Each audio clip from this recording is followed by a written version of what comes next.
സാമാന്യ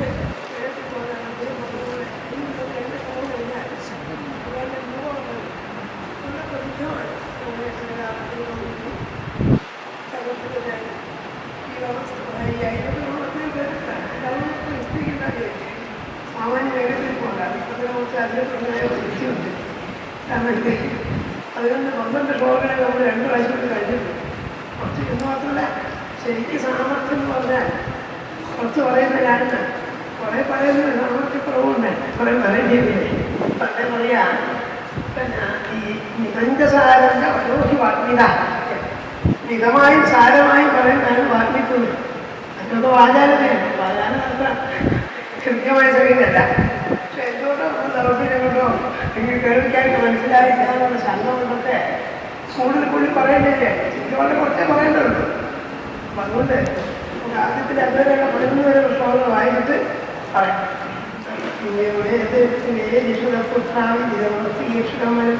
ഭദ്രമായി ഏവം മേദർശനം എപ്പോഴും പറയുന്ന സപ്രിയോഹിമേ സ്വധർമ്മനിഷ്ഠ ചവജന്മവിപുമനം ഗിരിഞ്ചതാനേരി തവസ്പരം ഹിമാമവ്യാഗതം ഭാരവതോധവൈഷ്ണവം തദന്യഥാഹം വിബുധാ കലാർത്ഥേ അത ഭാഗവതായം പ്രിയാസ്തഭയവാന്യഥാം ഭാഗവതാനന്യോസ്തിരഹിരം ഇതം വിവിക്തം കർത്തവ്യമൈത്രമംഗളം ഫലം നിശ്രേയസകലവിതാവിസൂയതാം എന്മദാമിഹാം ഇതം നാത്മൈത്തിര്യസ്വസ്ഥേ രാധസാഹാരാർത്ഥം സർവസ്മാത്തനേ നമ പങ്കജനാഭായ ഭൂതസൂക്ഷ്മേന്ദ്രിയാത്മനെ വാസുദേവായ ശാന്തായ കൂടസ്ഥായ സ്വരോദിഷേ സംഘർഷണായ സൂക്ഷ്മയാതരന്തായ അന്തരായ നമോ വിശ്വപ്രബോധായ പ്രത്യുന്നായ അന്തരാത്മനെ നമോ നമോ നിരുദ്ധായ ശ്രീജേന്ദ്രിയാത്മനെ നമ പരമഹംസായ പൂർണായ നിവാത്മനെ സ്വർഗവർഗദ്വാരായ നിത്യം ശുചിഷതേ നമ നമോ ഹിരണ്യവീര്യായ നമോത്രായ കർമ്മതേ നമോ വിഷയപ്രിയാനേ ദശേ തൃപ്തിരാഗീവാനാം സർവരസാത്മകേ. അവിടുത്തെ കണ്ടു കഴിഞ്ഞാൽ ഇനിയിപ്പം സർവതത്വാത്മനേകായ വിജയകായ സ്ഥലീയസേ ത്രൈലോക്യവാനായ സഹോജായ ഇത്രയും ഭാഗത്ത് പറഞ്ഞത് സൂര്യനായിരിക്കുമോ ചന്ദ്രനായിരിക്കുമോ വായുവായിരിക്കും അഗ്നിയായിരിക്കുമോ കണ്ണാണ് എന്ന് പറഞ്ഞു. അത് നേരത്തെ പറഞ്ഞു ഭാഗവതത്തിലെ 5ാം സ്കന്ധത്തിലെ ഈ കാര്യങ്ങളൊക്കെ വേറെങ്കിലും പറയാൻ പോകുന്നത്. അപ്പൊ എന്തൊക്കെയാണ് ലോകത്തിലെ ചേതനാചേതനങ്ങളായിട്ടുള്ളത് അതൊക്കെ ഭഗവത്സിദ്ധമാണ്. എന്നാൽ ചുരുക്കത്തിൽ എന്തേ ഉള്ളൂ, ഇതൊക്കെ വളരെ ചുരുക്കമായിട്ടാണ് പുരുഷസൂക്താദി മന്ത്രങ്ങളിലെ പുരുഷ ഏവേദം സമർപ്പുക. പുരുഷൻ തന്നെയാണ് ഈ മുഴുവൻ അത്രയുള്ളതിന്. അത് വിസ്തരിച്ച് പറയുമ്പോൾ ഇങ്ങനെ ഓരോന്നോരോന്ന് ഇടപിരിച്ച് പറയുന്നതേ. ശരിക്കും അവിടെ പറഞ്ഞു എന്തൊക്കെ ഉണ്ടാവോ അതൊക്കെ ഭഗവാനാണ്, എന്ത് നിലനിൽക്കുന്നത് ഭഗവാനാണ്, ഇനി ഉണ്ടാകാൻ പോകുന്നത് ഭഗവാനാണ്, ഉണ്ടായി ഇല്ലാതായി പോയത് ഭഗവാനാണ്. ഇത്രയുള്ളൂ. നമ്മുടെ നേരത്തെ പറഞ്ഞത് അങ്ങനെ ചുരുക്കി പറഞ്ഞാൽ മതി വാസ്തവത്തിൽ. പക്ഷെ അങ്ങനെ പറയുമ്പോൾ അത്ര ഹൃദ്യമായിട്ടോ രസനീയായിട്ടോ ഒന്നില്ല. നമ്മൾ പറഞ്ഞു പക്ഷെ പറയുന്നില്ലേ. ഇപ്പോൾ 39ാമത്തെ ശ്ലോകത്തിൽ മൂലത്തിലെ 39ാം ശ്ലോകമാണ്. ഇതിലത് 12ാമത്തെ ആയിട്ട് വരും. എന്താ പറയുക, സർവസത്വാത്മനേകായ സർവസത്വത്തിനെയും ഏകവും ആത്മാവുമായിരിക്കുന്നവരും സർവസത്വം സ്ഥിതി ചെയ്യുന്നതെന്നോ ഭൂതജാലങ്ങളെന്നോ പറയാം. എല്ലാ ജീവിവിശേഷങ്ങളുടെയും വ്യക്തിശരീരമായിട്ടും ഉപരിയോ വിശേഷമായ സ്ഥലീയസ് വിശേഷമായിട്ടുള്ളതും സാമാന്യമായിട്ടുള്ളതും എന്നാണ്. അതായത് വ്യഷ്ടി സമഷ്ടി എന്ന് പറഞ്ഞാൽ 2 തരത്തിൽ കൊണ്ട് പറയും. വ്യഷ്ടി എന്ന് പറഞ്ഞാൽ വ്യക്തിയാണ്. ഒരു വൃക്ഷം, ഒരു പ്ലാവ് എന്ന് പറയുന്നത് ഒരു വ്യഷ്ടിയാണ്. സമഷ്ടി എന്ന് പറഞ്ഞാൽ വൃക്ഷങ്ങളുടെ മൊത്തം സമൂഹം ഒരു കാടിനെ മുഴുവൻ സമഷ്ടിയായിട്ട് പറയാം. അപ്പോൾ മനുഷ്യൻ എന്ന് പറയുമ്പോൾ ഒരു സമഷ്ടി സ്വരൂപമാണ്. ഒരു വ്യക്തിയെ പറ്റി പറയുമ്പോൾ രാമെന്നോ കേശവെന്നോ പറയുമ്പോൾ അത് എന്താണ് വ്യഷ്ടിയായിട്ട്. അപ്പോൾ അതുകൊണ്ടാണ് സവിശേഷമായതും പിന്നെ ഓരോന്നായിട്ടുള്ള സമസത്വാത്മനേകായ വിശേഷായ സ്ഥലീയസേ. സ്ഥലീയസ എന്ന് പറഞ്ഞാൽ അത്യന്തം സ്ഥൂലമായത്, അത്യന്തം ബഹിർഭാഗസ്ഥമായത് എന്നൊക്കെ നമുക്ക് പറയാം. ദ്വിതീയത്തിൽ പറഞ്ഞിട്ട് സ്ഥലിഷ്ടസ്യ സ്ഥലീയസ എന്ന് പറഞ്ഞാൽ ഏറ്റവും നിലനിൽക്കുന്നതായ ഏറ്റവും കടിച്ചാൽ പല അർത്ഥത്തിൽ പറയും. അതൊക്കെ അങ്ങനെയാണെന്ന് പറയാം. സ്ഥൂലമായതുമാണ് സ്ഥൂലം ആണ് സ്ഥലീയ സൂക്ഷ്മമായതുകൊണ്ട്. ഇപ്പം നേരത്തെ പറഞ്ഞതുപോലെ എന്തുണ്ടോ അതൊക്കെ ഭഗവാനാണ്. സ്ഥൂലമായതുകൊണ്ട് അത് ഭഗവാനാണ്, സൂക്ഷ്മമായതോ അത് കാണിക്കാൻ വേണ്ടിയാണ് വിശേഷായ സ്ഥലീയസേ. രണ്ടാമത് അത് അധികം വിസ്തരിക്കേണ്ടില്ല. പിന്നെ പറയാണ് നമസ്ത്രൈലോക്യരോഗായ സഹോജോബലായ. അപ്പോൾ അതിസൂക്ഷ്മമായിരിക്കുന്ന ഇതാണ് ഭൂമിയാണ്, പൃഥ്വിയാണ്. ഭൂമി വളരെ ഏറ്റവും സൂക്ഷ്മമായ ആകാശമാണ്. അത്യന്ത സൂക്ഷ്മമായ ആകാശത്തിൽ വായു ഉണ്ടായി, വായുവിൽ അഗ്നി ഉണ്ടായി, അഗ്നി ജലം ഉണ്ടായി, ജലത്തിന് ഭൂമി ഉണ്ടായതാണ് സൃഷ്ടിക്രമത്തെ ഉപനിഷത്തുകളിലൊക്കെ വർണ്ണിക്കുക. അതിൽ ഏറ്റവും സ്ഥലീയസമായിരിക്കുന്ന ഏറ്റവും സ്ഥൂലമായത് ഭൂമിയാണ്. ഏറ്റവും സ്ഥൂലമായിരിക്കുന്ന ഇതിന് ഭൂമിയായിരിക്കുന്നു, സൂക്ഷ്മമായിരിക്കുന്ന എന്ന് വായുവായിരിക്കുന്നു. അതിനാണ് ബലമായിരിക്കുന്നു ത്രൈലോക്യപാലായ. വേറൊരു വിശേഷം പറഞ്ഞത് ലോകങ്ങളെയും പാലിക്കുന്നവനായിക്കൊണ്ട് നമസ്കാരം. ഇതൊക്കെ ചതുർത്ഥിയിൽ പറയാം. അങ്ങനെയൊക്കെയുള്ളവനായ അങ്ങനെ നമസ്കാരം എന്നാണ് അർത്ഥം. എങ്ങനെയൊക്കെയുള്ളവനാണ്? സർവജീവജാലങ്ങളുടെയും ശരീരമായിരിക്കുന്നു. സർവസത്വാത്മതയായ വിശേഷായ സ്ഥലീയസേ അത്യന്ത സ്ഥൂലമായിരിക്കുന്ന അങ്ങനെ നമസ്കാരം. ത്രൈലോക്യപാലായ. ലോകം എന്നുള്ളതിന് വ്യാകരണ വിശേഷം ത്രൈലോക്യം വയ്ക്കാം. അതിൻ്റെ അവസ്ഥ ഒരു വസ്തുത. ആ ത്രൈലോക്യം പിന്നെന്ത് പറഞ്ഞു? ഓരോ ബലായ. പലതരത്തിലുള്ള ബലങ്ങളാണ്. മനസ്സിൻ്റെ ബലമുണ്ട്, ഇന്ദ്രിയങ്ങളുടെ ബലമുണ്ട്, അതേപോലെ ദേഹബലമുണ്ട്. അപ്പോൾ ദേഹം, മനസ്സ്, ഇന്ദ്രിയം ഉണ്ടായിട്ട് ബലമായിരിക്കും അങ്ങനെയുള്ളവനായ അങ്ങേക്ക് നമസ്കാരം. അപ്പോൾ എല്ലാത്തിൻ്റെയും സവിശേഷമായിരിക്കുന്നതിൻ്റെയും സാമാന്യമായിരിക്കുന്നതിൻ്റെയും സാമാന്യമുള്ളതിൻ്റെ വിപരീതമാണ് വിശേഷമായിട്ട് പറയാം. അപ്പോൾ വിശേഷമായതും സാമാന്യമായതും ഒന്നാണ്. അങ്ങനെയുള്ള അങ്ങേ നമസ്കാരം. വ്യഷ്ടിരൂപത്തിലും സമഷ്ടിരൂപത്തിലിരിക്കുന്നവനായ അങ്ങേക്ക് നമസ്കാരം. പിന്നെയോ ത്രൈലോക്യപാലായ ലോകങ്ങളെയും പാലിക്കുന്നവനായ അങ്ങേക്ക് നമസ്കാരം.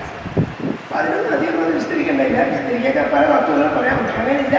നമ്മൾ പറയാൻ ഓരോബലായ വായുസ്വരൂപനായിരിക്കുന്ന അങ്ങനെ നമസ്കാരം. അപ്പോൾ ശരീരത്തിൻ്റെയും മനസ്സിൻ്റെയും ദേഹത്തിൻ്റെയും ഓരോസായിരിക്കുന്ന ഭഗവാനാണ്. അതിന് ശക്തി കൊടുക്കുന്ന ഭഗവാനാണ്. അങ്ങനെയുള്ള നമസ്കാരം. അങ്ങനെയാണ്. അതാണ് കാര്യമായിട്ട് സർവജീവജാലങ്ങളുടെ ശരീരമാണ്. സ്ഥലീയൊക്കെ അത്യന്തം സ്ഥൂലമാണ്, സൂക്ഷ്മമാണ്. സൂക്ഷ്മമായതാണ് വായു. സൂക്ഷ്മമാണ്. വായു അനുഭവം അറിയാതെ കാണാനും പറയാനും വിഷമാണ്. സ്പർശന അറിയുന്നുണ്ടെന്നേ ഉള്ളൂ. സൂക്ഷ്മമാണ്. അത്യന്ത സ്ഥൂലമായതാണ് ഭൂമി. അപ്പോൾ ഇങ്ങനെ എല്ലാം ഭഗവാനാണ്. ആദ്യം ആകാശം നേരത്തെ പറഞ്ഞു. ആകാശമായിരിക്കുന്നു, വായുവായിരിക്കുന്നു, അഗ്നിയായിരിക്കുന്നു, ജലമായിരിക്കുന്നു, ഭൂമിയായിരിക്കുന്നു. ആ പഞ്ചഭൂതങ്ങളുടെ ഒക്കെ തത്വമായിരിക്കുന്നു പറഞ്ഞു വെച്ചു. സൂര്യന്മാരായതുകൊണ്ട് പറഞ്ഞു. ഇങ്ങനെ ഏതൊക്കെ അറിയപ്പെടുന്നുണ്ടോ, ഏതൊക്കെ സ്പർശിക്കപ്പെടുന്നുണ്ടോ, ഏതൊക്കെയൊക്കെ അറിയപ്പെടുന്നോ സർവം നാരായണൻ ജഗത്തോ പലതിക്കും പല രീതിയിൽ പറഞ്ഞിട്ടുണ്ട്. അപ്പം അങ്ങനെ എല്ലാതിക്കും വ്യാപിച്ചിരിക്കുന്നവനാണ് കൃഷ്ണൻ. എന്ന് പറഞ്ഞാൽ തന്നെ സാമാന്യ അർത്ഥം എന്താണ്? വ്യാപനമൂടി, വ്യാപിച്ചിരിക്കുന്നവനാണ്. സർവം വിഷ്ണുവയം ജഗത്തും പലതിക്കും കാണാം. അപ്പം എല്ലാവർക്കും വ്യാപിച്ചിരിക്കുന്നവനാണ്. അതുകൊണ്ടാണ് നമസ്കാരം. അപ്പോൾ നേരത്തെ പറഞ്ഞു സൂര്യനായിരിക്കുന്നു, ചന്ദ്രനായിരിക്കുന്നു, നേരത്തെ പറഞ്ഞു ആകാശമായിരിക്കുന്നു, വായുവായിരിക്കുന്നു, അഗ്നിയായിരിക്കും, ജലമായിരിക്കും. അപ്പോൾ അതധികം വിസ്തരിക്കേണ്ട കാര്യമില്ല. അപ്പോൾ സർവപ്രാണികളുടെ വെഷ്ടിശരീരമായിട്ടുള്ളവരാണ്, വായുസ്വരൂപനായിരിക്കുന്നവരാണ്.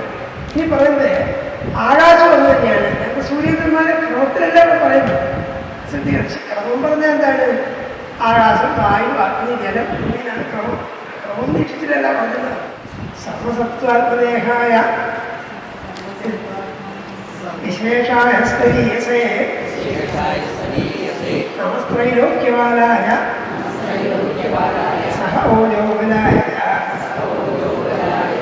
സർവസത്വത്തിൽ എല്ലാ സൃഷ്ടിയാലും ആത്മാവായിരിക്കും. എന്നാണ് വിശേഷമായിട്ട് സാമാന്യമായിട്ട്. അങ്ങനെയാണ് എന്താ പറയുന്നത്? വ്യഷ്ടിയായിട്ടും സമഷ്ടിയായിട്ടും അങ്ങനെയാണ്. ത്രൈലോക്യവാനായിരിക്കുന്ന ഒന്നാണ്. ഭൂമികൾ പറയുന്നില്ല പറയാം.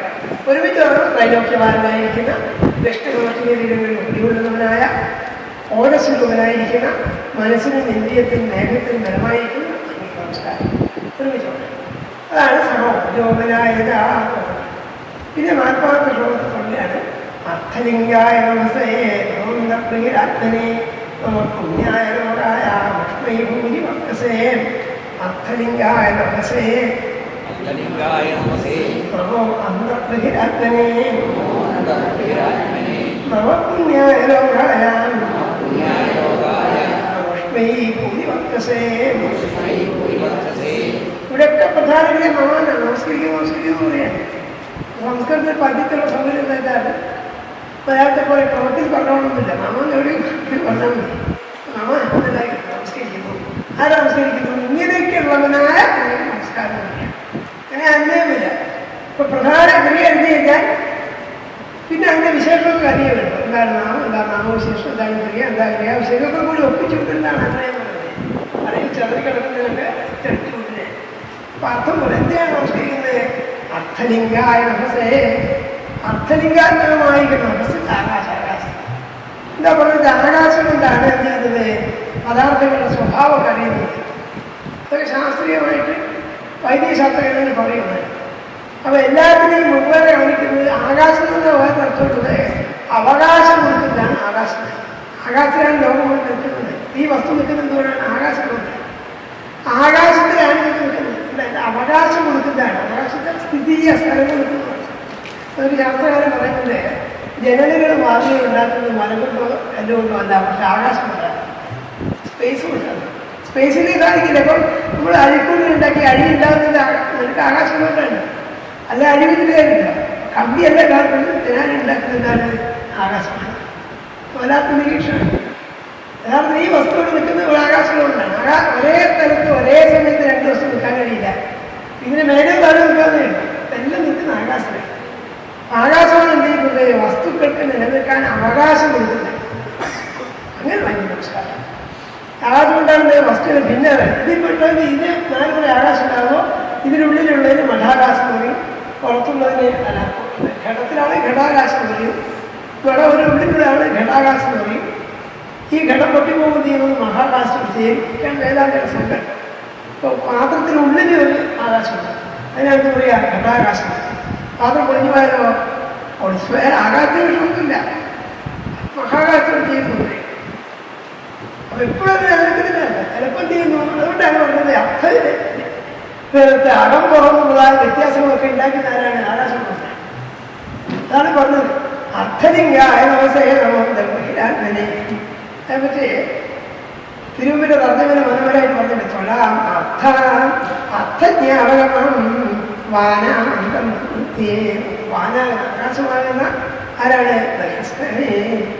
അന്തർബഹിഷ്കായ ഉള്ളിലും പുറത്തു നിൽക്കുന്നവനായ ആകാശ നമസ്കാരം. നമ്മുടെ ഉള്ളിലുള്ള ആകാശമാണ്, ഒഴിഞ്ഞ സ്ഥലമാണ്. അപ്പൊ അതിലൊക്കെ ചെയ്യുന്നു നിലനിൽക്കുന്നതാണ്. തൊഴാം അർത്ഥജ്ഞാപകമാണ് വാനാം അന്തർ ബഹിഷ്കരേ. പിന്നെന്ത് പറയുന്നു? നമ പുണ്യായ ലോകായ. എങ്ങനെയുള്ള ലോകാണ്? പുണ്യലോകങ്ങളൊക്കെ പ്രദാനം ചെയ്യുന്നവനായ അങ്ങനെ നമസ്കാരം. നമ പുണ്യായ ലോക അവിഷ്മയും ഭൂരിപക്ഷം. അവിഷ്മയും എന്നാൽ ഇതല്ലാത്ത പരലോകം ഇഹാമപ്രഫലബോധ വിരാഗമൊക്കെ വേദാന്തം പറയും. അത് ഇവിടെ വിഷ്മിക്കാൻ പറ്റില്ല.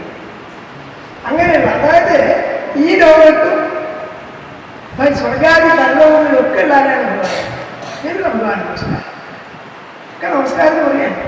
അപ്പൊ എന്താ പറയുന്നത്? അർത്ഥലിംഗായ പദാർത്ഥങ്ങളുടെ സ്വഭാവം അറിയിക്കുന്നതായ ലിംഗത്തെ പല അർത്ഥം അടയാളം നടത്തുന്നത്. ലിംഗം എന്നുള്ളതിന് ഒരു വ്യാഖ്യാനം പറയാം. ലിം എന്ന് പറഞ്ഞാൽ ലിം ഗമയതേതി ലിംഗ. തത്വത്തെ പ്രാപിപ്പിക്കുന്നതാണ് ലിംഗം, അടയാളം. ഇപ്പോൾ ഒരു ഗ്രന്ഥത്തിൻ്റെ ഒരു ശാസ്ത്രത്തിൻ്റെ ലിംഗങ്ങൾ എന്താണ്? ഭാഗവത്തിൽ കാണാം. ഭക്തന്മാരുടെ ലിംഗം കൈ ലിംഗി എന്ന് പറഞ്ഞാൽ ഏത് ലിംഗം കൊണ്ടാണ് അറിയേണ്ടത്, ഏത് അടയാളം കൊണ്ട് അറിയേണ്ടത്. ഇപ്പോൾ ഒരു ഗ്രന്ഥം വായിച്ചു കഴിഞ്ഞാൽ അതിൻ്റെ താല്പര്യം എങ്ങനെയാണ് നിർണ്ണയിക്കുന്നത്? ഉപക്രമമോ സംഹാരി പറയും. ഇതിന് പറയും ഇതാണ് താല്പര്യനിർണ്ണയെ.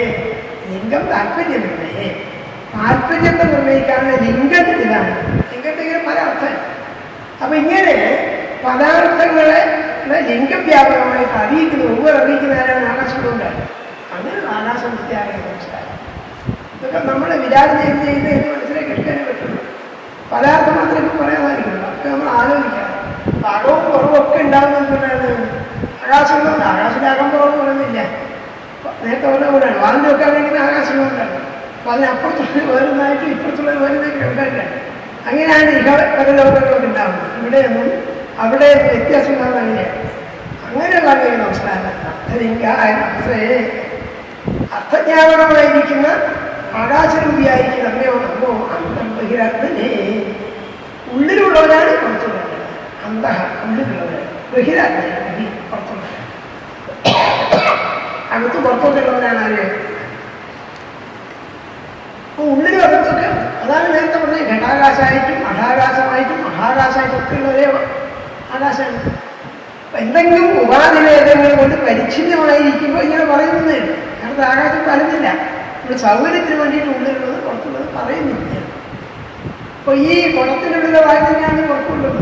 അപ്പോൾ അന്തരീക്ഷം ആ ആകാശത്തിൻ്റെ അതിനെ ഒരു പരിധി വെക്കുമ്പോൾ എന്ത് ചെയ്യുന്നു? മഠാകാശം ഘടാകാശം രണ്ടായിട്ട് വ്യവച്ഛേദിക്കുന്നത്. അങ്ങനെ എല്ലാ വ്യവച്ഛേദനങ്ങൾക്കും ഹേതുവാകുന്നതാണ് ആകാശം സാന്നിധ്യമുണ്ടാണ്. അങ്ങനെയുള്ള നമസ്കാരം. ഇതൊക്കെ ആലോചിച്ചറിയേണ്ടതാണ്. ഇത് വേദാന്തികൾക്ക് വളരെ പ്രിയകരമായിട്ടുള്ള ആശയങ്ങളാണ്. ഘടാകാശം മഠാകാശം അത് ആത്മാവിനെ കുറിച്ച് പറയുന്നത് എല്ലാവർക്കും വ്യാപിച്ചിരിക്കുന്നതാണ്. ശരീരസ്ഥിതമായിരിക്കും അതിന് ജീവാത്മാവെന്ന് പറയുന്നതേ ഉള്ളൂ. യഥാർത്ഥത്തിൽ ജീവാത്മ പരമാത്മ ഭേദങ്ങളെ കൽപ്പിതമാണ്. പഠനപാഠന സൗകര്യാർത്ഥം ശിഷ്യപ്രബോധനത്തിന് വേണ്ടി പറയുന്നതേ ഉള്ളൂ. അർത്ഥത്തിൽ വ്യത്യാസമില്ല. അതൊക്കെയാണ് പറഞ്ഞത്. അർത്ഥം അതുകൊണ്ട് പറയുകയാണ് അർത്ഥലിംഗ നമസേ നമോ അന്തർബഹിരാജ്ഞനേ. അകത്തും പുറത്തും വ്യാപിച്ചിരിക്കുന്നവരാണെങ്കിൽ എന്താണ് നമസ്കാരത്തിലൂടെ നമ പുണ്യായ ലോകായ. പിന്നെന്താണ് ഭൂരിവർത്തസേ മഹാതേജസ്സുള്ളവനാണ്. ഭൂരിവർത്തസായിരിക്കുന്ന നമസ്കാരം. അമുഷ്മൈ ലോകായ പുണ്യപ്രദനായിരിക്കുന്ന ആളുമാണ്. അവിടെ പുണ്യപ്രദായ പുണ്യത്തെ പ്രദാനം ചെയ്യുന്നവന്. എന്തൊക്കെ പറഞ്ഞു? അർത്ഥത്തിന് വേണ്ടിയിട്ട് വ്യാപകത്വത്തിന് വേണ്ടി വെവ്വേറെ അറിയാൻ വേണ്ടിയിട്ട് പദാർത്ഥങ്ങളുടെ സ്വഭാവം അറിയാൻ വേണ്ടിയിട്ട് അകത്തും പുറത്തു നിൽക്കുന്നവനായ ഒരു നമസ്കാരം. പുണ്യലോകങ്ങളെ പ്രദാനം ചെയ്യുന്നവനായ ഒരു നമസ്കാരം. പുണ്യായ ലോകായ അമുഷ്മൈ ഭൂരിവർത്തസേ. ലോകത്ത് എല്ലാവർക്കും വ്യാപിച്ചിരിക്കുന്നവനാണ്. അങ്ങനെയൊക്കെ നമസ്കാരം. മഹാതേജസ്യാണ്. ഭൂരിവർത്തസേ. വർത്തസ് എന്ന് പറയുന്നത് ഒരു വൈദിക സങ്കല്പമാണ്. തേജസ് ഉള്ളത്. ഈ ബ്രഹ്മചാരികളൊക്കെ സംവിധാനം ചെയ്യുമ്പോൾ പ്രാർത്ഥിക്കും, ഈ വർത്തസ് ഉണ്ടാവണേ, ബുദ്ധി ഉണ്ടാവണേ, ബുദ്ധി ഉണ്ടാവണേ പ്രാർത്ഥിക്കുക. അപ്പം അതൊക്കെ ആ സങ്കല്പത്തിനനുസരിച്ച് പറയുകയാണ്. അർത്ഥലിംഗായ നമസേനോ അന്തർബഹിരാജ്ഞനെ പുണ്യായ ലോകായ മുഷ്മിത. അതുകൊണ്ടാണ് നമ്മൾ തൊഴാം അർത്ഥജ്ഞാപകമാം വാന അന്തർബഹിസ്ഥിതേ. ഉള്ളിൽ പുറത്തുള്ളവനാണ്. അതുകൊണ്ട് എന്താ അർത്ഥം? എല്ലാവർക്കും ഉള്ളവനാണ്. ആകാശം എല്ലാവർക്കും ഉള്ളവനാണ്. ആകാശം സർവ്വവ്യാപിയാണ്. എന്ന് സൂക്ഷ്മമാണ്. അത് കാണിക്കാനാണ്. അല്ലെങ്കിൽ അകത്ത് പുറത്ത് ഒരേ സമയം ഇരിക്കാൻ കഴിയുന്നില്ല. വകഭേദത്തിന് വേണ്ടി നമ്മൾ തൽക്കാലം പറയുന്നതേ ഇല്ല. അകത്താണ് പുറത്താണ് പറയുന്നത്. അങ്ങനെ ഭൂരിതേജസ്വരും പുണ്യലോക സ്വരൂപനാണ്. പുണ്യപ്രദായകനാണ്. ഈ ലോകത്തും പരലോകത്തും അതുപോലെ നിലനിൽക്കുന്നവനാണ്. എല്ലാതിക്കുള്ളവനാണ്. ചുരുക്കത്തിൽ പറഞ്ഞാത്രേ ഉള്ളൂ. ഏതൊക്കെ ഉണ്ടോ വായുവായിരുന്നു, അഗ്നിയായിരുന്നു, ചന്ദ്രനായിരുന്നു, സൂര്യനായിരിക്കുന്നു, ജലമായിരിക്കുന്നു ഒക്കെ അദ്ദേഹം പറയുന്നതേ ഉള്ളൂ. അതിൽ ഓരോ നല്ലതിന് പറയുകയാണ്. അർത്ഥലിംഗായ നമസേനമോ ബഹിരാത്മനെ പുണ്യായ ലോകായ പുഷ്പൈ ഭൂതി വർത്തസേ. തേജസ്സോട് കൂടിയവരായ എനിക്ക് നമസ്കാരം. പിന്നെയും പറയാണ്, എനിക്കിപ്പോൾ പറയാൻ പോകുന്നത് ഞാൻ എല്ലാ തരത്തിലുള്ള കർമ്മഭേദങ്ങൾക്കും അവലംബം വന്നു ഞാൻ രണ്ട് മാർഗങ്ങളാണ് ഈ പഴയ ആധ്യാത്മിക ശാസ്ത്രങ്ങളിൽ പറയുന്നത്. പ്രവൃത്തി മാർഗമാണ്, നിവൃത്തി മാർഗമാണ്. പ്രവൃത്തി മാർഗം എന്ന് പറഞ്ഞാൽ വർണ്ണാശ്രമാചാരങ്ങളനുസരിച്ച് ലോകത്തിൽ വിഹിതമായിരിക്കുന്ന കർമ്മങ്ങൾ ചെയ്ത് ക്രമേണ മുക്തിയിലേക്ക് നയിക്കുന്നതാണ് പ്രവൃത്തി മാർഗം. ഒക്കെ ദിവ്യസ്പർദ്ധത്തിൽ പറഞ്ഞിട്ടുണ്ട്. രണ്ട് തരത്തിലുള്ള മുക്തി മാർഗങ്ങളുണ്ട്. സദ്യോമുക്തി കൊണ്ട് പിന്നെന്താണ് സദ്യയൊക്കെ പെട്ടെന്നാണ്, മറ്റേ ക്രമമുക്തിയാണ്. രണ്ടൊരു മാർഗങ്ങളുണ്ട്.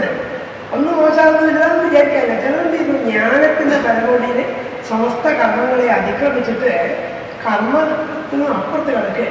അങ്ങനെ സദ്യഫലം പെട്ടെന്ന് കിട്ടുന്നു. മറ്റൊന്ന് കർമ്മത്തിനും ആശ്രമത്തിൻ്റെ കർമ്മങ്ങൾ ചെയ്തിട്ട് ലോകാന്തരങ്ങൾ പ്രാപിച്ച് സാവകാശത്തിലെ ആത്മഹത്യത്തിൽ എത്തരാണ് മോക്ഷത്തെ പ്രാപിക്കുക. അങ്ങനെ ക്രമമുക്തി എന്നുള്ളത്. ചന്ദ്രലോകത്തിലായാലും പ്രാപിച്ചു, പിതൃലോകത്തെ പ്രാപിച്ചു, സ്വർഗാതിലോകത്തെ പ്രാപിച്ചു, അവസാനം ചെയ്യുന്നു ആധ്യാത്മികമായ തത്വത്തിൻ്റെ പരമകാഷ്ഠയായിട്ട് മോക്ഷത്തെ പ്രാപിക്കുന്നു. പ്രവൃത്തി മാർഗം അങ്ങനെയാണ്. പ്രവൃത്തി മാർഗം എന്ന് പറഞ്ഞാൽ എല്ലാ തരത്തിലുള്ള കർമ്മകലാപങ്ങളെ അതിക്രമിക്കാനാണ്. അതിന് ബലാത്കാരങ്ങൾ വിട്ടുകളയല്ല, നിസ്സാരം തോന്നുന്നു. സർഗാദികളൊക്കെ പ്രവൃത്തി മാർഗത്തെ നിരസിച്ചിട്ട് എന്താ ചെയ്തത്? നിവൃത്തി മാർഗത്തെ അവലംബിച്ചവരാണ്. നിരുപ്പതിരത ഓമനിയൊക്കെ പല മനുഷ്യന്മാരെയും പറയുമ്പോൾ ആളുകൾ വർണ്ണിക്കും. ഭാഷ്യത്തിലെ ശങ്കരാചാര്യ സ്വാമി ഗീതയുടെ ഭാഷ്യത്തിന്റെ ഉപക്രമത്തിൽ പറയും രണ്ടുതരം മാർഗങ്ങളുണ്ട്. വൃത്തിയ മാർഗമുണ്ട്, വൃത്തിയ മാർഗമുണ്ട്. മരീച്യാതയ മരീതി മുതലായവർ ബ്രഹ്മാവിന്റെ പുസ്തകന്മാരാണ്. മരീതി, അംഗീകരിച്ച്, അസ്ത്രീ, പുരസ്തൻ, പുലഹൻ, സിദ്ധാണ്. അവരൊക്കെ പ്രവൃത്തി മാർഗത്തെ സ്വീകരിച്ചു. സനകാദികളായ പുത്രന്മാരോ നിവൃത്തി മാർഗത്തെ സ്വീകരിച്ചു. അത് മോശമെന്ന് പറയാൻ പറ്റില്ല, രണ്ടുമുണ്ട് ലോകത്തിൽ. അതിനെ കാണിക്കാൻ വേണ്ടിയാണ്. അതിനൊക്കെയും ഏത് വായിക്കുന്നു അവരും വായിക്കുന്നതാണ്. അങ്ങനെ വാങ്ങിയിട്ട് നമസ്കാരം പറയാൻ വേണ്ടിയാണ് 41ാമത്തെ പ്രവൃത്തായ നിവൃത്തായ നിർദേവായ കർമ്മനേ നമോ കർമ്മവിഭാഗായ മത്യവേ ദുഃഖദായ പ്രവൃത്തായ നിവൃത്തായ പിതൃദേവായ കർമ്മനേ നമോ കർമ്മവിഭാഗായ മത്യവേ ദുഃഖദായ. ഭഗവാന്റെ സർവാത്മകത്വത്തെ കാണിക്കാൻ അതിനാണ് ഈ പറയുന്നത് അറിയണം. അതുകൊണ്ട് വിപരീതമായി നിങ്ങൾ പറയണം. സുഖപ്രദമായിരിക്കുന്നോ സന്തോഷപ്രദമായിരിക്കുന്നോ മാത്രമല്ല, ദുഃഖപ്രദമായിട്ടുണ്ടെങ്കിൽ അത് തരാൻ ഭഗവാനാണ്. നമ്മൾ നേരത്തെ സൂചിപ്പിച്ചില്ല. അതായത് ദുഃഖം ഉണ്ടാക്കുന്നതും ആപത്തുണ്ടാക്കുന്നതും ഒക്കെ വേറൊരാളാണ്. നരകമുണ്ടാക്കുന്ന മറ്റൊരു ചെകുത്താനാണെന്ന് പറയുന്നത് ആത്യന്തികമായിരിക്കുന്ന സിദ്ധാന്തത്തിന് യോജിക്കില്ല. ഞാൻ പറഞ്ഞിട്ട് തന്നെ അവസരം വന്ന പോലെ നരകമൊക്കെ ഉണ്ടാക്കുന്നത് ചെകുത്താനാണ്, ദോഷമൊക്കെ ഉണ്ടാക്കുന്നത് ചെകുത്താനാണെന്നുള്ളതാണ് സമിതിക്കൊക്കെ നമ്മളൊക്കെ പറയും. ഉണ്ടാകും ചെകുത്താനെ കരുതിയിരിക്കുക. എപ്പോഴും കരുതിയിരിക്കാൻ നമുക്ക് നേരിട്ടുണ്ട്. ചെകുത്താൻ വിചാരിച്ച് പഠിച്ചിരിക്കാൻ. അത് പിന്നെ ഒരു ഇസ്ലാമിക വരുന്നുണ്ടായിരുന്നു റാബിയാവ്. അവരോട് പുരോഹിതന്മാരെ ചോദിക്കുന്നത്, നിങ്ങൾ ചെകുത്താനെതിരായിട്ട് എന്ത് ചെയ്യുന്നു? അവർക്കൊക്കെ ചെകുത്താനെ എതിരിടാൻ വേണ്ടിയുള്ള പരിപാടിയാണ്. ഈശ്വരനെ സാക്ഷാത്കരിക്കുന്നതിനേക്കാൾ കൂടുതൽ ചെകുത്താനെ പ്രയോഗിക്കുക, ചെകുത്താനെതിരെ ചെയ്ത് പിടിക്കുന്നത്. അപ്പോൾ അവർ പറയുന്നുണ്ട് ചെകുത്താൻ ഉണ്ടോ തന്നെ ഞാൻ അറിയത്തില്ല. കാരണം എപ്പോഴും ഭഗവാനെതിരായിട്ട് ചെകുത്താനെതിരേക്ക് നേരിട്ടുണ്ടോ? ഈ ചെകുത്താനുണ്ട് ആ നേരിടണം, അവനെ തകർക്കണം, അവനെ തകർക്കണം വിചാരിച്ചിരിക്കുന്നതിനകത്ത് ഈശ്വരനെതിരേക്ക് നേരിട്ട അവസ്ഥ ഈ വിപരീതം ചിന്തിക്കാൻ പോകുന്നതാണ്. പക്ഷെ ഒക്കെ ഈശ്വരനാ വിചാരിക്കുന്ന ആളെത്തിയാണെന്നില്ല, ചെകുത്താൻ ഉണ്ടോന്നല്ല അറിയില്ല.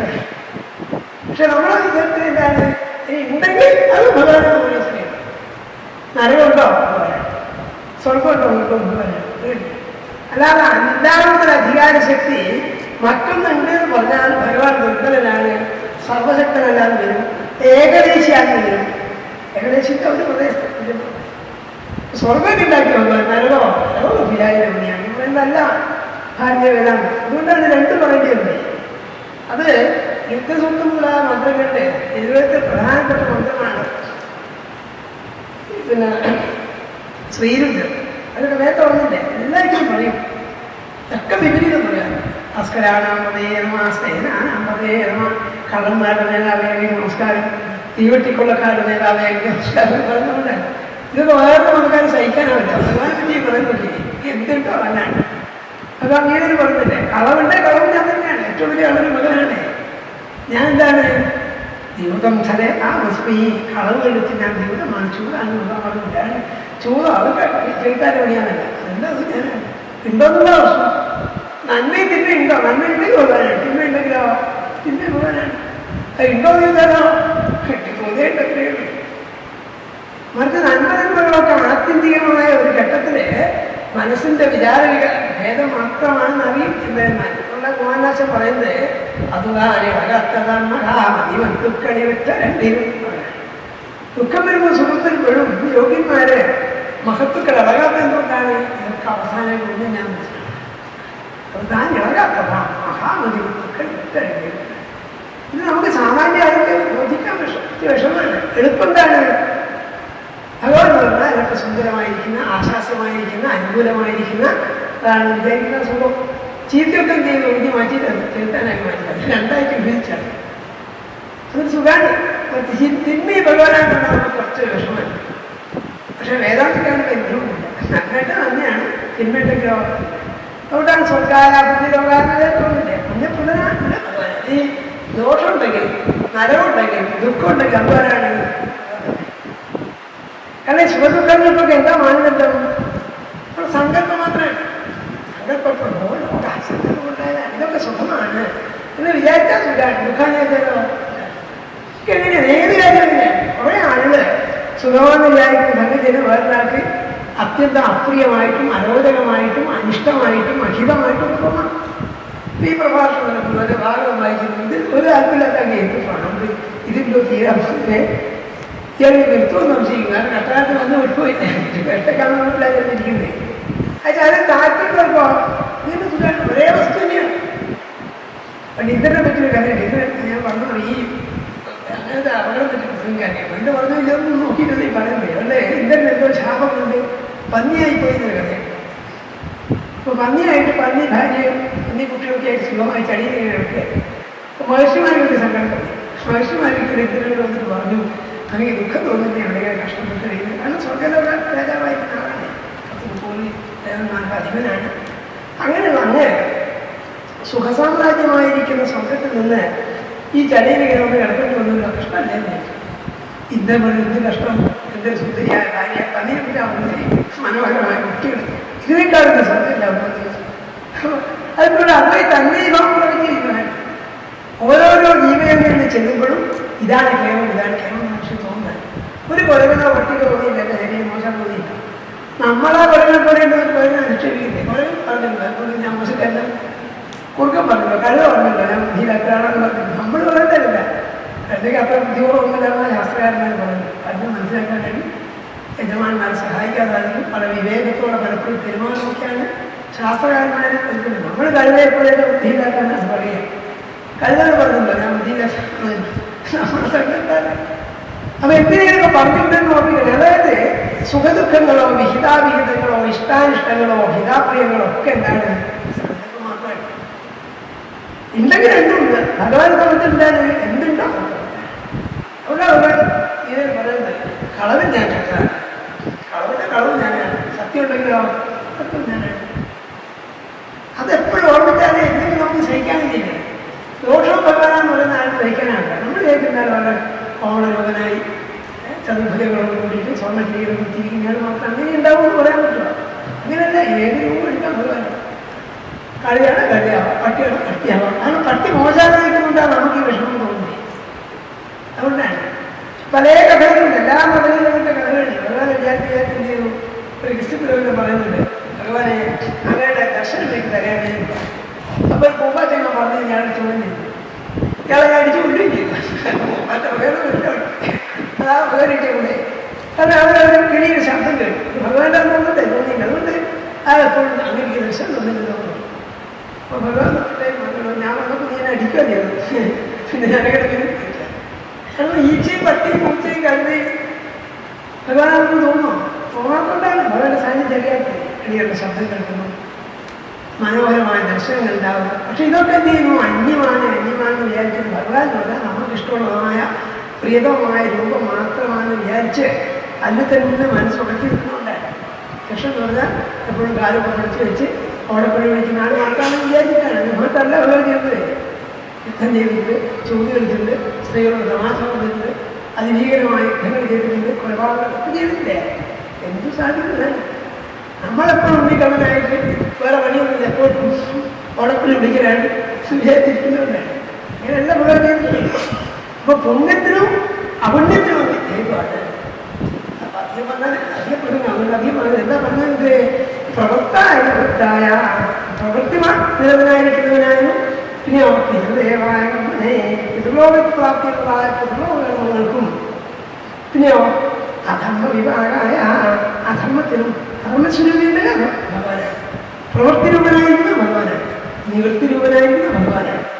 ഇതൊക്കെ ചില ലോകങ്ങളാണ്, രണ്ട് മാർഗങ്ങളാണ്. ഒന്ന് പിതൃയാനങ്ങൾ പറയും, ദേവയാനങ്ങൾ. രണ്ട് യാനങ്ങൾ, രണ്ട് യാത്രകൾ കർമ്മങ്ങളൊക്കെ ചെയ്തിട്ട് ദേഹം വെടിഞ്ഞു കഴിഞ്ഞാൽ പിതൃലോകത്തും ചന്ദ്രലോകത്തൊക്കെ ചെന്നിട്ട് സാവകാശത്തിന് മോക്ഷത്തെ പ്രാപിക്കാം. ഇതൊക്കെ വന്നത്. അല്ലെങ്കിൽ എന്ത് ചെയ്യാം, സ്വർഗലോകത്തെ പ്രാപിക്കാം.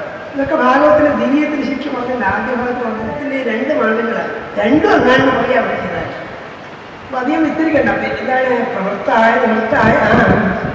പ്രവൃത്തി മാർഗമായിരിക്കുന്നതാണ്. പിതൃലോക പ്രാപ്തി ദേവലോക പ്രാപ്തി ഇത് രണ്ട് തരത്തിലുണ്ട്. രണ്ടും അങ്ങാണ്. പിന്നെ ഒന്ന് പിതൃദേവായ പിതൃലോകങ്ങളിൽ വെച്ചത് പിന്നീട് പിന്നെന്താണ് വർഷമായി ഭൂമി തന്നു, വിത്തായിട്ട് വന്നു, വിത്തിൽ നിന്ന് എന്ത് ചെയ്യുന്നു, അത് ഭക്ഷിച്ചിട്ട് പുരുഷന്റെ വീര്യമായി, വീര്യത്തിൽ നിന്ന് സന്താനങ്ങളുണ്ടായി. ഇങ്ങനെയാണ് ജന്മജന്മങ്ങളിൽ പോകുന്നത്. ഇത് രണ്ടും ആരാണ് ചെയ്തു? അതാ പറഞ്ഞതിൻ്റെ അർത്ഥം. പ്രവൃത്തായ നിവൃത്തായ ദേവായ കർമ്മതേ. ഈ പരലോകപ്രാപ്തിയെക്കുറിച്ചൊക്കെയുള്ള വിഷമം എന്താ വെച്ചാൽ അത് അനുഭവനിഷ്ഠമല്ല പറഞ്ഞാൽ. ആര് പറയുന്നു? കാരണം നമ്മൾ പോയിട്ട് അവിടെ ഇരിക്കുന്നത് എന്തെങ്കിലും ഇങ്ങനെ പറയുന്നു പറയാന്നേ ഉള്ളൂ. ഉപനിഷത്തുകളോ പ്രകടന ഗ്രന്ഥങ്ങളൊക്കെ നോക്കിക്കഴിഞ്ഞാൽ ഏകാഭിപ്രായമല്ല ഇക്കാര്യത്തിലുള്ളത്. ഒരു ശരീരം വിട്ട് വേറൊരു ശരീരത്തെ സ്വീകരിക്കുന്നതിനൊക്കെ ഏതൊരു അന്തരാള ഘട്ടങ്ങളാണ് ജീവൻ കടന്നു പോകുന്നത് എന്നുള്ളതിനെ കുറിച്ച് പല അഭിപ്രായങ്ങളാണ്. വീട്ടിലൊക്കെ പോയി അറിയാം. പലർക്കും പലതരത്തിൽ പറഞ്ഞിട്ടുണ്ട്. കാരണം അത് പറയുന്നത് സ്വാനുഭവത്തിൽ പറയല്ല. പഴയ ആൾക്കാരെ പറഞ്ഞിട്ടെന്ന് ചോദിക്കാം അത് ശിക്ഷമാണെന്ന് ഞങ്ങളിങ്ങനെ കേട്ടിട്ടുണ്ട്. നമുക്ക് പറയാൻ പറ്റുള്ളൂ. നമ്മളത് പോയി വന്നിട്ടുണ്ടോ കണ്ടോ ഇങ്ങനെ എന്നാലും കണ്ടിട്ടുണ്ടോ? കണ്ടിട്ടുണ്ട് ഇവിടെ ഉണ്ടാവില്ല. കണ്ടിട്ട് സാധിക്കില്ല. സങ്കല്പങ്ങളാണ്. അതേസമയം മോക്ഷമായ ജ്ഞാനത്തിൻ്റെ സുഖം താങ്ങുന്നത് അനുഭവിച്ചറിഞ്ഞ ആൾക്കാരുണ്ട് എന്ന് പറയാം. അവിടെ ഈ രണ്ട് മാർഗങ്ങളാണ്. നിവൃത്തായ വിരുദേവായ അമ്മനേനോ വിഭാഗായ അധർമ്മത്തിൻ്റെ ഫലമായിട്ടുള്ളതായ മൃത്യു ഉണ്ടാകുന്ന ഭഗവാനുണ്ട്. മൃത്യമേ ദുഃഖദായക. ദുഃഖദായ ദുഃഖത്തെ നൽകുന്നവനെ, മൃത്യുസ്വരൂപമായിരിക്കുന്ന ദുഃഖത്തെ നൽകുന്നവൻ അങ്ങനാണ്. സ്വർഗത്തെ പ്രാപിക്കുന്നവൻ ലോകത്തെ പ്രാപിക്കുന്നവനാണ്. എല്ലാറ്റിനും അന്യമായൊന്നില്ലാതെ കാണിക്കാൻ അന്യതസ്തി വേറൊന്നില്ലാതെ അതുകൊണ്ട് പറയുന്നത് ഏകമേവ അദ്വിതീയം. ഒരേ ഒന്നേ ഉള്ളൂ, രണ്ടാമതൊന്നില്ലാത്തതാണ്. ഇവിടെ പലതിൻ്റെ വിചാരിക്കുന്നവർ എന്ത് ചെയ്യുന്നു? മരണത്തിലേക്ക് പോകുന്നു എന്ന് ശാന്തോക്കി പ്രകടാന്റെ വീണിത്തൊക്കെ പറഞ്ഞിട്ടുണ്ട്. ആരാണ് ഇവിടെ രണ്ടിട്ട് വിചാരിക്കുന്നത്? അവരെന്ത് ചെയ്യുന്നു? മൃത്യുമാക്കി മരണത്തിലേക്ക് പോകുന്നു. ഏകത്വത്തെ അറിയുന്നതിനോ ഈ വിഷമങ്ങളൊന്നുമില്ല. ഏകത്വം ഒരു വശത ഏകത്വത്തെ കാണും എന്ന് ഈശാവാസത്തിൽ കാണും. എല്ലാവരും ഏകത്വത്തെ കാണും. ഭഗവാൻ എന്ത് ചെയ്യുന്നത്? നിലകൊണ്ട് നിലകൊണ്ട് രണ്ടില്ലാന്ന് പറയാം. ഇതാണ് വേദാന്തത്തിന്റെ പരമ സത്യം. അത് പ്രകാശിപ്പിക്കാൻ കുറച്ച് ബുദ്ധിമുട്ടാണ്. കാരണം വാക്കുകൊണ്ട് പ്രകടിപ്പിക്കാൻ കഴിയുന്നതല്ല. അവിടെ അവരുടെ വാദിക്കുന്നത് കടവുകൾ കാണാം. എന്താണ് ഇത്? വാക്ക് അവിടെ മടങ്ങുന്നു പോകും. മനസ്സിന് എന്തിനെ കണ്ടെത്താൻ സാധിക്കുന്നില്ലോ എന്ന് പറയുന്നത്. ഈ അക്കാവ് ഞാനേ അറിയുന്നുള്ളൂ, ബലമുള്ളവർ മാത്രമേ അറിയുന്നുള്ളൂ, അല്ലാത്തവർ അറിയില്ലെന്ന്. ആത്മത്വത്തെ ബലം കൊണ്ടേ അറിയാൻ കഴിയും, ആത്മബലം കൊണ്ട് മാത്രമേ അറിയുള്ളൂ എന്ന് പറയുന്നത് കൊണ്ടാണ്. അതുകൊണ്ട് നമുക്കിത് ഉണ്ട് എന്ന് പറയാമെന്നല്ലാതെ എങ്ങനെയും വിശദീകരിക്കാൻ വിഷമമാണ്. അതുകൊണ്ടാണ് അതിനെ അധികം പറയുന്ന വിഷയമല്ല. പ്രവൃത്തായ നിവൃത്തായ ദേവായ കർമ്മനെ തിരുമ്പിലെ തത്വവിനാണ്. പിതൃദേവാത്മകൻ കർമ്മ മോക്ഷരൂപിന് മുമ്പിടാം. പിതൃദേവനായിരിക്കുന്നു, ദേവാത്മകനായിരിക്കുന്നു. അങ്ങനെ അപ്പോഴാണ് അധർമ്മഫലൻ, അധർമ്മത്തിന് ഫലം നൽകുന്നവനായ ഭഗവാൻ മുമ്പിടാം. ദുഃഖജൻ മൃത്യുരൂപനായ, ദുഃഖം തരുന്നവരായ മൃത്യുസ്വരൂപനായിരിക്കുന്ന അമ്പലസ്വരൂപിയായിരിക്കുന്ന ഭഗവാൻ നമസ്കാരം. ഇതിവിടെ വന്ന പല ബ്രാഹ്മണങ്ങളുണ്ട്, അനുവദിക്കുന്നില്ല. പിന്നെ ഈ ഈശ്വരഗീതാണെന്ന് കണ്ടവരാണെങ്കിലൊക്കെ കാണാം. ഉപദേശങ്ങളാണ് ഒക്കെ ഭഗവാനെന്ന് പറയാൻ വേണ്ടിയാണ് ഇവിടെ എന്ത് പറഞ്ഞു വന്നത്? പിതൃലോകപ്രാപ്തി ദേവലോകപ്രാപ്തി മുതലായിട്ട് കാരണമായിരിക്കുന്ന പ്രവൃത്തി നിവൃത്തി രൂപമായ നമസ്കാരം. പ്രവൃത്തി രൂപമാണ്. പ്രവൃത്തി രൂപമാണ് എങ്ങനെയോ അധർമ്മ വിഭാഗമായ അധർമ്മത്തിന്റെ പരിണിതഫലമായ ദുഃഖത്തെ പ്രദാനം ചെയ്യുന്നത് ഒന്നാണ്. അങ്ങനെയാണ് നമസ്കാരം. അപ്പൊ സ്വർഗത്തിന് കാരണമാണ്, പിതൃലോകത്തിന് കാരണമാണ്, അധർമ്മത്തിന് ഫലമായ ദുഃഖത്തിനും നരകത്തിനും കാരണമാണ്. എല്ലാവർക്കും കാരണം എന്താണ്? ഭഗവാന്റെ അന്യമായിട്ടൊന്നുമില്ല. ഈ സുഖദുഃഖങ്ങൾ തന്നെ ഉണ്ടോന്ന് ചോദിച്ചാൽ നേരത്തെ ഉണ്ടാവും. ഉണ്ട്, തോന്നിയുണ്ടെന്ന് സുഖാന്ന് സുഖമാണ്. എന്തും അങ്ങനെയാണ്. ഏത് ദുഃഖമാണ്, ഏത് കാമ്യമായിട്ടും സുഖകരമായിട്ടും വിചാരിക്കുന്ന പോലും ചില നിമിഷത്തിൽ നമുക്ക് ദുഃഖകരമായിട്ട് മനസ്സിന് വ്യത്യാസം കൊണ്ടാണ്. അല്ലാതെ കാലദേശങ്ങൾക്ക് അതീതമായിട്ട് എല്ലാവർക്കും സ്വീകാര്യമായ സാർവത്രികമായ അംഗീകാരം ഒരു സുഖം നമുക്കില്ല. ചിലർ സുഖാന്ന് ചിലർ ദുഃഖമാണ്, ചിലർ ദുഃഖാന്തോ സുഖമാണ്. രവീന്ദ്രനാഥ് ടാഗോർ അദ്ദേഹത്തിന് ബാല്യകാല സ്മരണകൾ എഴുതുന്നത്. അദ്ദേഹത്തിന് അച്ഛൻ ദേവേന്ദ്രനാഥ് ടാഗോർ വലിയ വലിയ പുസ്തകം ഞാൻ വായിക്കൊണ്ടിരിക്കും. അപ്പോൾ കുട്ടിയായിരിക്കുന്ന ടാഗോർ അടുത്തൊരു അത്ഭുതം കുട്ടി വിചാരിക്കും, ഈ അച്ഛൻ എന്ത് പറ്റിപ്പോയി, എന്തിനീ കഷ്ടപ്പെട്ട് വായിക്കും വലിയ പുസ്തകം പഠിക്കാൻ വേണ്ടി മടിയിട്ടുണ്ടായിരുന്ന ആളാണ് ജന്മത്തിനെ. വളരെ കഷ്ടം പഠിക്കുന്നതെന്ന് അദ്ദേഹത്തിന് തോന്നിയത്. നല്ല കഷ്ടപ്പെടേണ്ട ആവശ്യമുണ്ടോ? ഞങ്ങളൊക്കെ പഠിക്കുന്നത് അധ്യാപകർ പേടിച്ചിട്ടും അടിയിട്ടൊന്നും പേടിച്ചിട്ടാണ്. അച്ഛനെ ആരും പേടിപ്പിക്കാനില്ല. പിന്നെ സുഖം ഇരുന്നാൽ പോലെ പേടിച്ച് അദ്ദേഹം പറഞ്ഞില്ല. ടാഗോർ പഠിക്കാൻ വേണ്ടി വേണ്ടിയായിരുന്നേ. എന്തെങ്കിലും സ്കൂളിലോട്ട് പോയിട്ടില്ല. അധികവും വീട്ടിലേക്ക് ട്യൂട്ടർമാർ പറഞ്ഞിട്ട് പഠിപ്പിക്കാം. മഴക്കാലത്തൊക്കെ എപ്പോഴും ഈശ്വരനോട് പ്രാർത്ഥിക്കാറുണ്ട്, ഈശ്വര മാഷ് വരാണ്ടായിക്കോട്ടെ, മാഷെ എന്നാൽ നല്ല മഴയത്ത് പോകാൻ പിന്നെ നീളം കുടയൊക്കെ ചൊല്ലിയിട്ട് ഉണ്ടാവും. ഇതുപോലെ എനിക്ക് നേരാഴ്ച ജീവിക്കുന്നില്ല. എല്ലാവരെയും ഇരിക്കുക മഴകളുടെ അപ്പോൾ ഉണ്ടാവും പിന്നെ കുടയൊക്കെ ചൊല്ലിയിട്ടുണ്ടാവും. ഇത്രയും നൈരാഴ്ച ജീവിതത്തെ അനുഭവിക്കാൻ അതുകൊണ്ട് പ്രവർത്തികളിലൊക്കെ കാണാം. അപ്പം ഞാൻ ഇത് പറഞ്ഞാൽ പുസ്തകം വായിക്കുന്നത് രസമല്ല. ക്ലേശകരമായ ശാങ്കര ഭാഷമോ അല്ലെങ്കിൽ പാണിനി അഷ്ടാധ്യായ സൂത്രങ്ങളൊക്കെ എപ്പോഴും സന്തോഷമുണ്ട്. ഈ പിന്നെ മിഠായിയൊക്കെ പറയുന്നത് തുടങ്ങിയ ആൾക്കാർക്ക് അത് ഇഷ്ടമില്ലാത്ത ആൾക്കാണെങ്കിലോ എന്തൊരു ശല്യം അത്ര വിഷമമാണ് ഈ സൂത്രങ്ങൾ പഠിക്കാനേ. എം വി കൃഷ്ണനെ പറ്റിയൊക്കെ പറയാം. അദ്ദേഹം ഉറക്കു വരാൻ അഷ്ടാധ്യായ സൂത്രങ്ങൾ ഒരുപാടുണ്ട്. നമ്മളെ ഉടനിരിക്കുന്നത് ചെയ്യില്ല. അപ്പം അതെന്തുകൊണ്ടാണ് അത്യന്തം ദുർഘടമായിട്ട് ബഹുഭൂരിപക്ഷത്തിൽ തോന്നുന്ന ഗണിതശാസ്ത്ര പ്രശ്നങ്ങളൊക്കെ എന്നെ കുറിച്ച് സന്തോഷമായിട്ടാണ് തോന്നുന്നത്. വ്യക്തിഘടനയുടെ വ്യത്യാസമാണ്. രണ്ടും എന്താണ് ജ്ഞാനസ്വീകരിക്കുന്ന ഭഗവാന്റെ തന്നെ പലതരത്തിലുള്ള പ്രകടീകരണങ്ങളാണ്. അതുകൊണ്ട് എന്താ പറഞ്ഞുകൊണ്ടിരുന്നത് മൃത്യുസ്വരൂപനായിരിക്കും ഒന്നാണ്. മനോ അധർമ്മ വിഭാഗായ ദുഃഖതേ മൃത്യവേ ദുഃഖദായക. ദുഃഖനത്തെ ദുഃഖത്തെ തരുന്നത് ദുഃഖത്തെ തരുന്നവനായ മൃത്യുസ്വരൂപനായിരിക്കണം ഈ നമസ്കാരം. നേരത്തെ പോലെ സംഹാരത്തിനകത്ത് ചീത്തയാൻ വിചാരിക്കുന്നത് സംഹാരം സമ്യക്കായിട്ട് ഹരിക്കും ഇല്ലാതാക്കുന്നത് എല്ലാവരൊക്കെ ഇല്ലാണ്ടാവുന്നുണ്ട്. അത് സ്വാഭാവികമാണ്. അതറിയുന്നവർ എന്ത് ചെയ്യുന്നു? ആ ഭഗവാൻ നമസ്കാരം നേരത്തെ പറഞ്ഞു രൂപത്തിൻ്റെ ഉപ്പിടാണെന്ന് പറയുന്നത് ഇങ്ങനെ പറഞ്ഞിട്ട് പറഞ്ഞു. അതുകൊണ്ട് ഇപ്പം എന്താ പറഞ്ഞത്? സ്വർഗലോകത്തിന് കാരണമായിരിക്കുന്ന അഥവാ സ്വർഗസ്വരൂപമായിരിക്കുന്ന നരകസ്വരൂപനായിരിക്കുന്ന അധർമ്മസ്വരൂപനായിരിക്കുന്ന ദുഃഖത്തെ നൽകുന്നവനായ നമസ്കാരം ഒക്കെ എന്താണെന്ന് ഞങ്ങൾ ബോധ്യപ്പെട്ടുന്നത്. പലതിൻ്റെ വിചാരിക്കും പാടി ഈ വിഷമങ്ങളൊക്കെ അപ്പം അങ്ങനെയാണ് എല്ലാം ഉണ്ടാക്കിയതാണ്. പാറക്കെട്ടിലായി പരിവരുന്ന പാറയും മാർഗമുള്ളതായ തളരികളും ഒക്കെ ഭഗവാന്റെ സൃഷ്ടികളാണ്. കുഴഞ്ഞ പോലെ മാർഗമുള്ള ചളിയും കുറച്ച പാറയും ഒക്കെ ഭഗവാന്റെ സൃഷ്ടികൾ.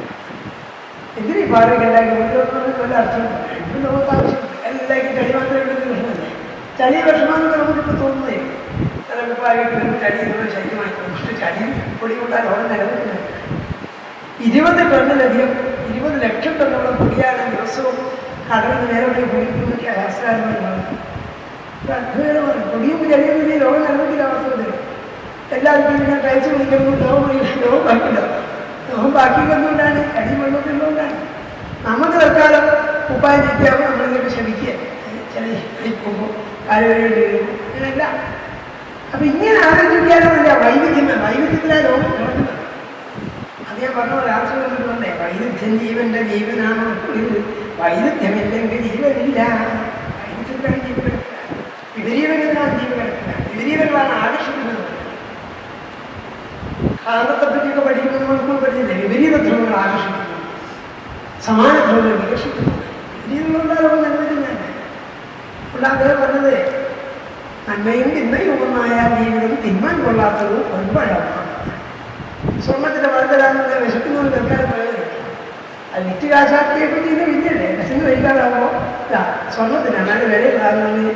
20,000 40,000 രൂപ ഉണ്ടാവും വളർത്തൽ. എനിക്ക് വിലക്കനുസരിച്ച് സ്വർണ്ണത്തിൻ്റെ നേതൃത്വം ഉണ്ടായി പൈസ കിട്ടും. പക്ഷെ തിന്നാൻ പറ്റില്ല. അത് വേറെ. പക്ഷെ നമ്മളിതിൻ്റെ ആകർഷണം വലയത്തിൽപ്പെട്ടിട്ട് വിലയിൽ നോക്കി കേൾക്കാൻ വിചാരിച്ചിട്ടാ ശീലേ. വിലയുള്ള കാരണം വിലയല്ല മൂല്യമാണ് പ്രധാനം. ഒക്കെ അതിൻ്റെതായ ചടിക്ക് ചടിയുന്നതായ മൂല്യമുണ്ട്, പിന്നെ ഉപ്പിൻ്റെതായ മൂല്യമുണ്ട്. അങ്ങനെ ഓരോന്നും കാടിൻ്റെ ഭംഗി അനുഭവിച്ചുകൊണ്ടിരുന്നുകൊണ്ട് ഓരോ ഭംഗിയാണ്. പൂച്ചയുടെ ഭംഗിയുണ്ട്, പട്ടിക്ക് ഭംഗിയുണ്ട്. കുട്ടി ഭംഗിയില്ലാതെ പറയുന്നു, ബുദ്ധിയില്ലാത്താളെ പറയുന്നു. കുറേ ഭംഗിയുണ്ട്. കുറേകളുണ്ട്, മുതലയുണ്ട്, പൊരിച്ചാടിയുണ്ട്, പുഴുവുണ്ട്, ഒക്കെ പുതിയ ഈ ഒരു ബോധ്യം നിരന്തരം ഉണ്ടാവാറുണ്ട്. ആവർത്തിക്കണം. എല്ലാത്തിലും സർവസ്വരൂപനായി സർവാത്മകരമായി സർവന്തര്യാമിയായിട്ട് ഭഗവാനുണ്ട്. സുഖമുള്ള ഭഗവാനാണ്, ദുഃഖമുള്ള ഭഗവാനാണ്, സ്വർഗസ്ഥനാണ് ഭഗവാൻ, നരകം ഉണ്ടാക്കിയതാണ്. അങ്ങനെ എല്ലാ തരത്തിലുള്ള വിപരീതങ്ങളെയും ദ്വൈതങ്ങളെയും നിഷേധിച്ച് ഏകം സത്യത്തിൽ എത്തണം. അതാണ് ഇതിൻ്റെ ഉദ്ദേശം. വൃത്തായ ദേവായ കർമ്മനേ നമോ വിഭാഗായ മൃത്യവേ ദുഃഖദായക. പുലിയിലൊക്കെ പിടിച്ച് പശുവാക്കണത്തേക്ക് എഴുതിയിട്ടാണ് കൈപ്പടിയെ വേണ്ടി വെറുതെ എഴുതി. അപ്പോൾ പുലിൻ്റെ ബീജമൊക്കെ പഠിച്ചത് സസ്യമൊക്കെ അല്ലെങ്കിൽ പാലും കൊടുത്തു കഴിഞ്ഞാൽ പിന്നെ പുലി ഉണ്ടാവുമോ? പുലിക്ക് പുലിയാണെങ്കിൽ കാട്ടിനെ രക്ഷിക്കുന്നതാണ്. സംസ്കൃതം കൊണ്ടേ പറയുന്നു വ്യാഘ്ര കാടും രക്ഷിക്കുന്നു, കാട് വ്യാഘ്രത്തെ രക്ഷിക്കുന്നു. രണ്ടും ഉള്ളതാണ്. എല്ലാവരും മോയിനെ പോലെ ആവണം സാധുവാണെന്നുള്ള ലോകം നിലനിൽക്കില്ല. മോയിലുണ്ട്, ലോകത്തിലുണ്ട്. മോയിനെ പിടിക്കുന്നൊക്കെ പുലിയുണ്ട്. രണ്ടിനും ഭഗവാനാണ് കിട്ടിയത്.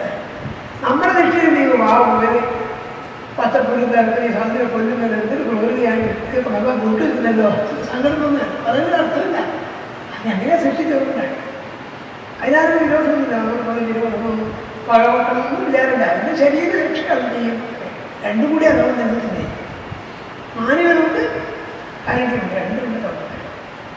അതുകൊണ്ട് അതോടെ നിലനിൽക്കുക. ഒന്ന് തന്നെ മാത്രം മതി എന്ന് പറയുന്നത് നമ്മുടെ അധീരത ഒന്നുമില്ല. പക്ഷെ നേരിടാൻ സാധിക്കാത്തതുകൊണ്ടാണ്. അപ്പം ഇങ്ങനെ നാനാത്വത്തിൻ്റെ ഒക്കെ അവലംബമായിട്ടുള്ള ഏക സത്യം എന്ന് പറയാനാണ് പറഞ്ഞത്. അത് ആവർത്തി ഉറപ്പിച്ചു മാത്രമേ. അവിടെ നിവൃത്തി കർമ്മസ്വരൂപനാണ്, പ്രവൃത്തി കർമ്മസ്വരൂപനാണ്. പിന്നെ എന്താണ് ദുഃഖതമായിരിക്കുന്ന മൃത്യു അങ്ങനെയാണ് ഒക്കെ എന്താണ് 40 നോക്കാം. നമസ്തേ ആശികാമീശമനവേകാരണാത്മനെ നമോദമായ കൃഷ്ണായ ഗുണ്ടമേധസേ പുരുഷായ പുരാണായ സാഖ്യയോഗേശ്വരായ നമസ്തേ ആശികാമീശ മനവേകാരണാത്മനെ നമോദമായ ഭഗവതേ കൃഷ്ണായ ഗുണ്ടമേധസേ പുരുഷായ പുരാണായ സാഖ്യയോഗേശ്വരായ തിരുമ്പിന് തർക്കം കഴിക്കുക. സർവജ്ഞ സവലോകേചാകാരണ വസ്തുതേ തൊഴാം ഉത്തമധർമ്മത്തെ കൃഷ്ണനെ ജ്ഞാനരൂപനെ പുരാണവൃഷ സാഖ്യയോഗേ ചെറിയാം. എന്തൊക്കെ പറഞ്ഞത്? അവസ്ഥേ അശുഷാമീശ സർവലോകേശകാരനായിട്ട് എല്ലാവർക്കും ഹീതുമായിരിക്കുന്നവർക്ക് നമസ്കാരം. അപ്പൊ ഇതിനൊക്കെ ഒരു തരത്തിൽ ആവർത്തനമാണ്. പദങ്ങൾ മാറുന്നതിന് അങ്ങേക്ക് നമസ്കാരം. എങ്ങനെ അങ്ങേക്കാണ്? ആശുരാമീശ ആശസ്സുകൾക്ക് അധിപതിയായിരിക്കുന്ന എല്ലാ ആശസ്സിനെയും അനുഗ്രഹത്തെ നൽകുന്നവന് എല്ലാ അനുഗ്രഹങ്ങളുടെയും പൂർണ്ണസ്വരൂപമായിരിക്കുന്ന അങ്ങേക്ക് നമസ്കാരം. സമസ്താമാശുരാമീശനെയോ കാരണമാത്മനെ. കാര്യകാരണങ്ങളായിട്ട് രണ്ട് ഘടകങ്ങളുണ്ട്. കാര്യം എന്ന് പറഞ്ഞാൽ കാരണത്തിനുണ്ടാകുന്ന കാര്യം. എല്ലാ കാര്യത്തിനും പറയുന്നൊരു കാരണം. ആ കാരണത്തിന് വേറൊരു കാരണമാണ്. ഇങ്ങനെ അവസാന കാരണം ആരായിരിക്കും? ഈ ഭോഗത്തിൽ കാണാം. സർവകാരണകാരം എല്ലാ കാരണത്തിനും കാരണമായിരിക്കുന്നു. ഈ മേശക്കാരൻ എന്താണ്? മരമാണ്. മരത്തിന് കാരണം എന്താണ്? ഇതിന് ആദ്യം വൃക്ഷമുണ്ടാവും. അതിന് കാരണം എന്താണ്? ഭൂമി. ഭൂമിക്ക് കാരണം എന്താണ്? ഇങ്ങനെ ആരാണ് മുമ്പോട്ട് പോകും. അവസാനം അവിടെ എത്തിച്ചേരുന്നു ഭഗവാൻ എത്തിയാണ്. പിന്നൊരു കാരണത്തെ കാണിക്കാൻ പറ്റില്ല. സാഹിത്യപുത്രങ്ങളോ നയ്യാക്കന്മാരെല്ലാം പറയും അമൂലം മൂലം പ്രമാണം. വേരിട്ട് വേരിട്ടാണ്. മരം നിൽക്കുന്നതുകൊണ്ടാണ് വേര് കൊണ്ടത്. വേര് നിൽക്കുന്നതുകൊണ്ടാണ് വിനിയോഗിച്ച വിഷമമുള്ളത് തന്നെ. അതാണ് അമൂലം മൂലം പറയുന്നത്. വേരിട്ട് വേരിട്ടാണ്. വേരത്തെ ചെറുതായി പോകും. വലിയ വേരായി ആദ്യം കാണുക. അത് ചെറുതായി ചോദിച്ച് അടിയിലെത്തുമ്പോൾ ചെറിയ മൂലരോഗങ്ങളായി ഒരു നൂല് പോലെ ഉണ്ടാവും.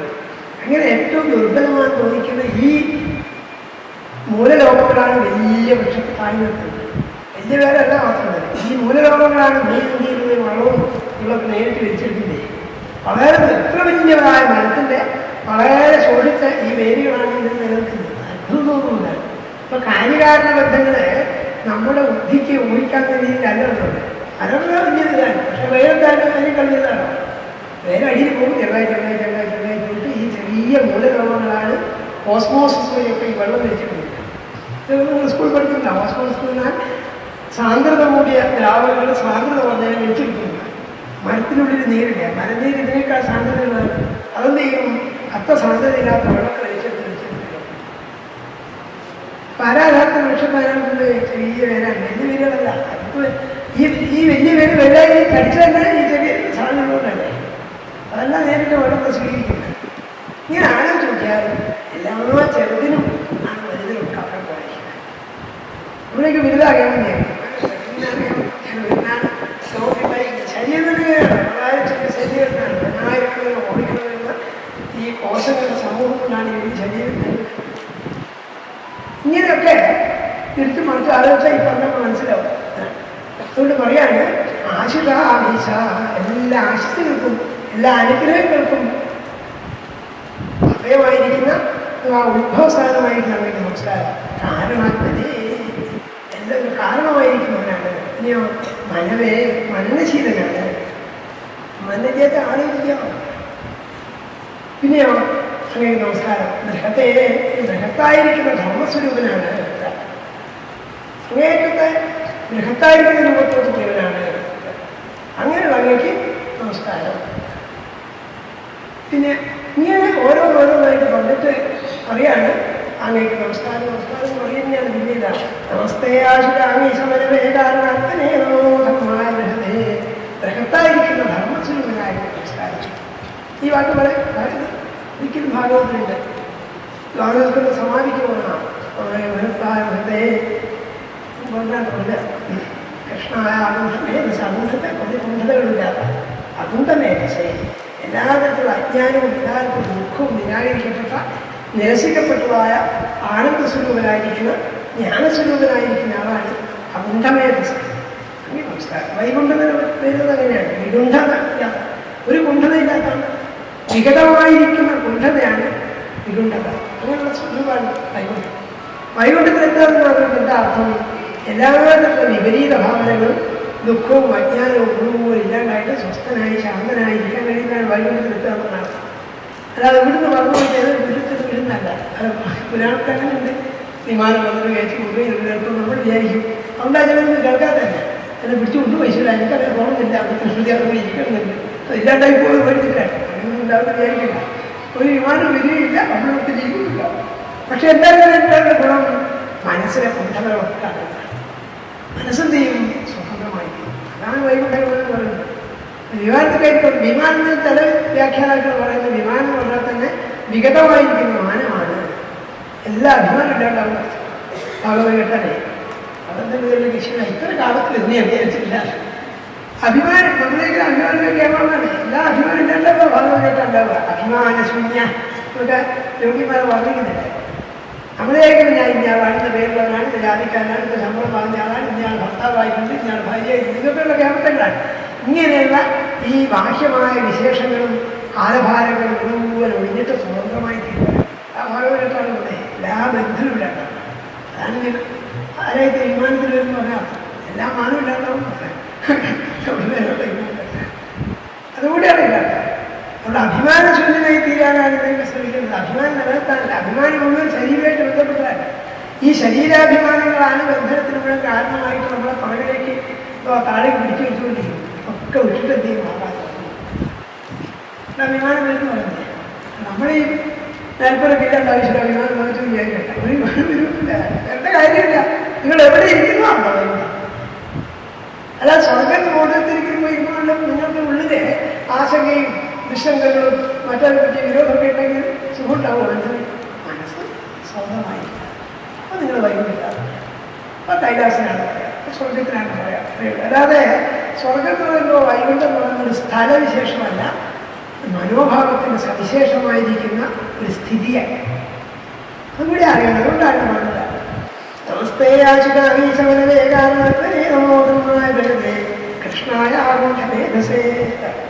ജ്ഞാനസ്വരൂപരായിരിക്കും. അതാണ് പുരുഷായ പുരാണായ പറയണ്ടല്ല. പുരുഷനായിരിക്കുന്നവരാണ്. പുരുഷൻ്റെ എന്താണ്? പുരത്തിൽ ശയിക്കുന്നതാണ്. പുരം ശരീരമാണ്. ശരീരത്തിലുള്ള ജ്യോതിസായിട്ട് ആത്മാവായിട്ട് സ്ഥിതി ചെയ്യുന്നതാണ്. അതുകൊണ്ടാണ് ധ്രുവന്റെ സ്ഥിതിയൊക്കെ നേരത്തെ ഇല്ലേ? യോ അന്തം ആരാണോ എൻ്റെ ഉള്ളിൽ പ്രവേശിച്ചിട്ട് എൻ്റെ വാക്കുകളെ പ്രസക്താം പണിപ്പോയ വാക്കുകൾ ഉണർത്തിയത് കടലിൽവാദ്യ അവയവങ്ങൾ ഉള്ളിൽ ഉണർത്തുന്നതാരാണ്? നമസ്കാരം. പുരുഷൻ കൊണ്ടെന്താണ്? പുരത്തിൽ ശയിക്കുന്നുണ്ട്. മലയാളത്തിലെ പോലെ പുരുഷൻ ആണുങ്ങൾ കൊണ്ടുവന്നത് പറഞ്ഞില്ല. എല്ലാത്തിനും അന്തർജ്യോതിസായിരിക്കുന്നവരാണ്. ഇനിയോ സാഖ്യയോഗേശ്വരായ രണ്ട് വാക്കുകളുണ്ട്. സാഖ്യമുണ്ട്, യോഗമുണ്ട്.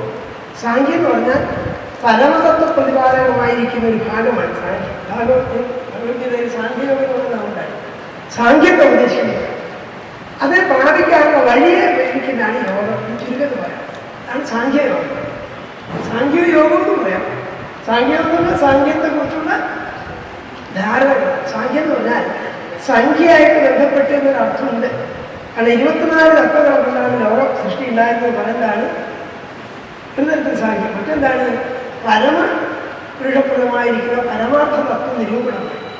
ആ സ്വരൂപം ആരാണ്? ഒന്നുകൂടി നോക്കാം. ആശിസ്സുകൾക്ക് ഈശ്വരനായിരിക്കുന്നവർക്ക് നമസ്കാരം. പിന്നെയോ കാരണാത്മനെ സമസ്ത കാരണമായിരിക്കുന്ന എല്ലാറ്റിനെയും അന്തധാരിയായി നിലകൊള്ളുന്ന നമസ്കാരം, മനനശീലനായ നമസ്കാരം, മനസ്സിലുള്ളത് മുഴുവനാണ് ധർമ്മസ്വരൂപനായിരിക്കുന്ന ബൃഹത്തായ ധർമ്മത്തോട് മുഴുവനായിരിക്കും നമസ്കാരം. മനവേദുള്ളത് സർവജ്ഞനായ ശ്രീധര്യത്തിൽ അർത്ഥം ഉണ്ടാകും, സർവജ്ഞൻ. അപ്പൊ എന്തായിരുന്നു അർത്ഥം ചോദിച്ചാലോ, യോഗ്യന്മാരെ പറഞ്ഞിട്ട് നമ്മൾ കണ്ടുപിടിക്കുന്നതല്ല. പിന്നെ നിന്ന അർത്ഥം നാല് പറഞ്ഞു യോഗ്യന്മാർ അതെങ്ങനെ അവരുടെ യോഗ്യന്മാർ പറഞ്ഞു. അതായത് അങ്ങനെയാണ് പരമ്പരാഗതമായിരിക്കില്ല, ശിഷ്യ പരമ്പരയായി ഇങ്ങനെ വരില്ല. അതുകൊണ്ടാണ് ഭഗവാൻ പോലും ഗീത ഉപദേശിക്കുമ്പോൾ ഇങ്ങനെ കേട്ടിട്ട് നോക്കാം. ഞാൻ പറയുന്നതല്ല പറയുന്നില്ല, അത് ശ്രദ്ധിക്കേണ്ടതാണ്. ഭഗവാനോട് എന്ത് ചെയ്യാം, അതിനെ അപേക്ഷിച്ചോട് പറയാണ്. അപ്പൊ ഞാൻ പറഞ്ഞത് നീ വിശ്വസ്തം നല്ല പറയുന്നത് ഞാൻ പറഞ്ഞു കേട്ടിട്ടുണ്ട്. ഉപനിഷത്തുകാരൻ അതിനേക്കാൾ പറയാതാണ് ഉപനിഷത്ത്. ഉപനിഷത്ത് പറയുന്നതാണ് ഇത് ശിഷ്ടം. ഞങ്ങളിങ്ങനെ കേട്ടിട്ടുണ്ട്, ഞങ്ങൾ യോഗ്യന്മാരാകാരന്മാരെ കേട്ടിട്ടുണ്ട്. അത് ഞങ്ങൾ പറയാൻ പറയുള്ളൂ, ഞാൻ കണ്ടുപിടിച്ചെന്നുള്ള ഭാഗത്തിലല്ല അത് പറയുന്നത്. അതുകൊണ്ടാണ് ഋഷികൾ ഗീതം ഛന്ദോക്കെ ഗീതക്കാണ് പരമാധ്യായം പറയും. ഛന്ദസ്സീനമായി വേദഗീതം പറയുന്നു. പിന്നെയോ പൂർവ്വന്മാരികൾ പറഞ്ഞിട്ടുണ്ട് ക്ഷേത്രവിദ്യ വിധി ക്ഷേത്രമാണ് പറയപ്പെടുന്നു. അപ്പൊ അതെന്തിനൊക്കെ പറഞ്ഞതെന്നാണ് എന്താണ് മനവേദന ഉണ്ടായിരിക്കാൻ സർവത്തിന് അർത്ഥം വരുന്നത്. യോഗ്യന്മാരെന്ന് പറഞ്ഞിട്ട് അത്രയും അതിനെ നമ്മൾ അനുവർത്തിക്കുന്നതിലേക്ക്, അതായത് പദാർത്ഥം നമ്മളായിട്ട് കൽപ്പിച്ചുണ്ടാക്കിയല്ല. അപ്പൊ നിഘണ്ടുകൾ നോക്കി നമ്മൾ അർത്ഥം നിർണ്ണയിക്കുന്നത് അത് ശരിയാന്ന് ആര് പറഞ്ഞു വെച്ചാലോ യോഗ്യന്മാർ പറഞ്ഞു അവർ അനുഭവത്തിൽ നിന്ന് വന്നതാണ്. ഇന്ന് വാങ്ങി എന്ന അർത്ഥം ഇതിൻ്റെ താല്പര്യം ഇന്നാണ്. അതുകൊണ്ട് പൂർവികന്മാരെ നിഷേധിച്ചുകൊണ്ടോ അവരുടെ കാൽപ്പാടുകളെ പിന്തുടർന്നുകൊണ്ടേ ഇതൊക്കെ പറയാൻ കഴിയുള്ളൂ. കാരണം നമ്മളായിട്ട് കണ്ടുപിടിച്ചല്ല. ഇന്ന വാക്യത്തിൻ്റെ അർത്ഥമുണ്ടെന്ന് ഞാൻ നിശ്ചയിച്ചു വെച്ചാലോ അതൊക്കെയാണ് വളരെ അതീത കാലത്തുള്ളത്. മരത്തിന് മരം എങ്ങനെ വേര് കൊണ്ടുവച്ചാൽ പറയാൻ കുറച്ച് ബുദ്ധിമുട്ടാണ്. രൂഢികൾക്കൊക്കെ അർത്ഥം പറയാൻ വിഷമമാണ്. യോഗപരമായ വാക്കുകൾ അതിനൊക്കെ കുറേ അർത്ഥം പറയാം. ഇപ്പൊ കലവറ എന്നാൽ കലം വെക്കുന്നവ പിന്നെ കല പ്രധാനപ്പെട്ടാണ്. ഇപ്പൊ കലവില്ലെങ്കിലും കലവറ വേറെ കിട്ടുന്നുണ്ട്. വിരം പറഞ്ഞാൽ വിരിയുന്നതാണ് വേറെ, നിരുക്തി പറയും. ഇങ്ങനെ ഒരിക്കലും വിരി വിരിഞ്ഞിരുന്നാണ് വരുന്നത്. കടൽ പറഞ്ഞാൽ കടക്കാൻ കഴിയാത്തതാണ്. അങ്ങനെ കുറേ അർത്ഥങ്ങളുണ്ട്. പക്ഷെ എല്ലാവർക്കും മരത്തിന് മരം വരുന്നതെന്നുകൊണ്ട് അതിൻ്റെ കുറേ കുറച്ച് ബുദ്ധിമുട്ടാണ്. അവരിക്കും ഇഷ്ടത്തിലേക്ക് ബുദ്ധിമുട്ടാണ്. കല്ലിന് കല്ലെന്ന് പറഞ്ഞാൽ കല്ലിച്ച് പോയതുകൊണ്ടാണ് എല്ലാവരും എല്ലാം നിരുത്തിയതുകൊണ്ട്. പക്ഷെ എല്ലാത്തിനും നിരുത്തി കണ്ടുപിടിക്കാൻ കഴിയില്ല, ഈശ്വര കൽപ്പനയാണ്. അതുകൊണ്ടാണ് മനവേ നമുക്ക് ജ്ഞാനിയായിരിക്കുന്നത്. ശ്രീധരാചാര്യ സ്വാമികളാണ് ഭാഗവതത്തിൽ ഏറ്റവും വിഖ്യാതനായ പഴയ വ്യാഖ്യാതാവ് ശ്രീധരി അദ്ദേഹം സ്വാമികളാണ്. അദ്ദേഹം പറഞ്ഞിട്ടുണ്ട് അതുകൊണ്ടാണ്. അപ്പോൾ നമുക്ക് ഇതൊക്കെ പറയാം. ആശിത്യവീശനായിരിക്കണമെങ്കിൽ നമസ്കാരം, കാരണാത്മകനായിരിക്കണമെങ്കിൽ നമസ്കാരം, മനനശീലനായിരിക്കണമെങ്കിൽ നമസ്കാരം, ബൃഹത്തായ ധർമ്മസ്വരൂപമായിരിക്കണമെങ്കിൽ നമസ്കാരം, പിന്നെ അളവറ്റ വിജ്ഞാനശാഖ മുഴുവൻ അവിടെ നിന്നുണ്ടായതാണ് നമസ്കാരം. ഇതൊക്കെ ഭഗവാന്റെ നമസ്കാരങ്ങളാണ്. അതുകൊണ്ടെന്ന് പറഞ്ഞാൽ അവ്യാഹം ഒരു വെട്ടും തുടങ്ങില്ലാത്ത, അതായത് സുഖത്തിൻ്റെ നിരന്തരമായിരിക്കുന്ന അനർഗളമായിരിക്കുന്ന പ്രവാഹം തന്നെയാണ് ഭഗവാൻ. വെട്ടും നിറവില്ലാതെ ആനന്ദത്തിന് ഒഴുക്കാൻ അതിനെന്തില്ല അവിടെ താമസമില്ലാതെ വ്യാഹനമായിരിക്കും.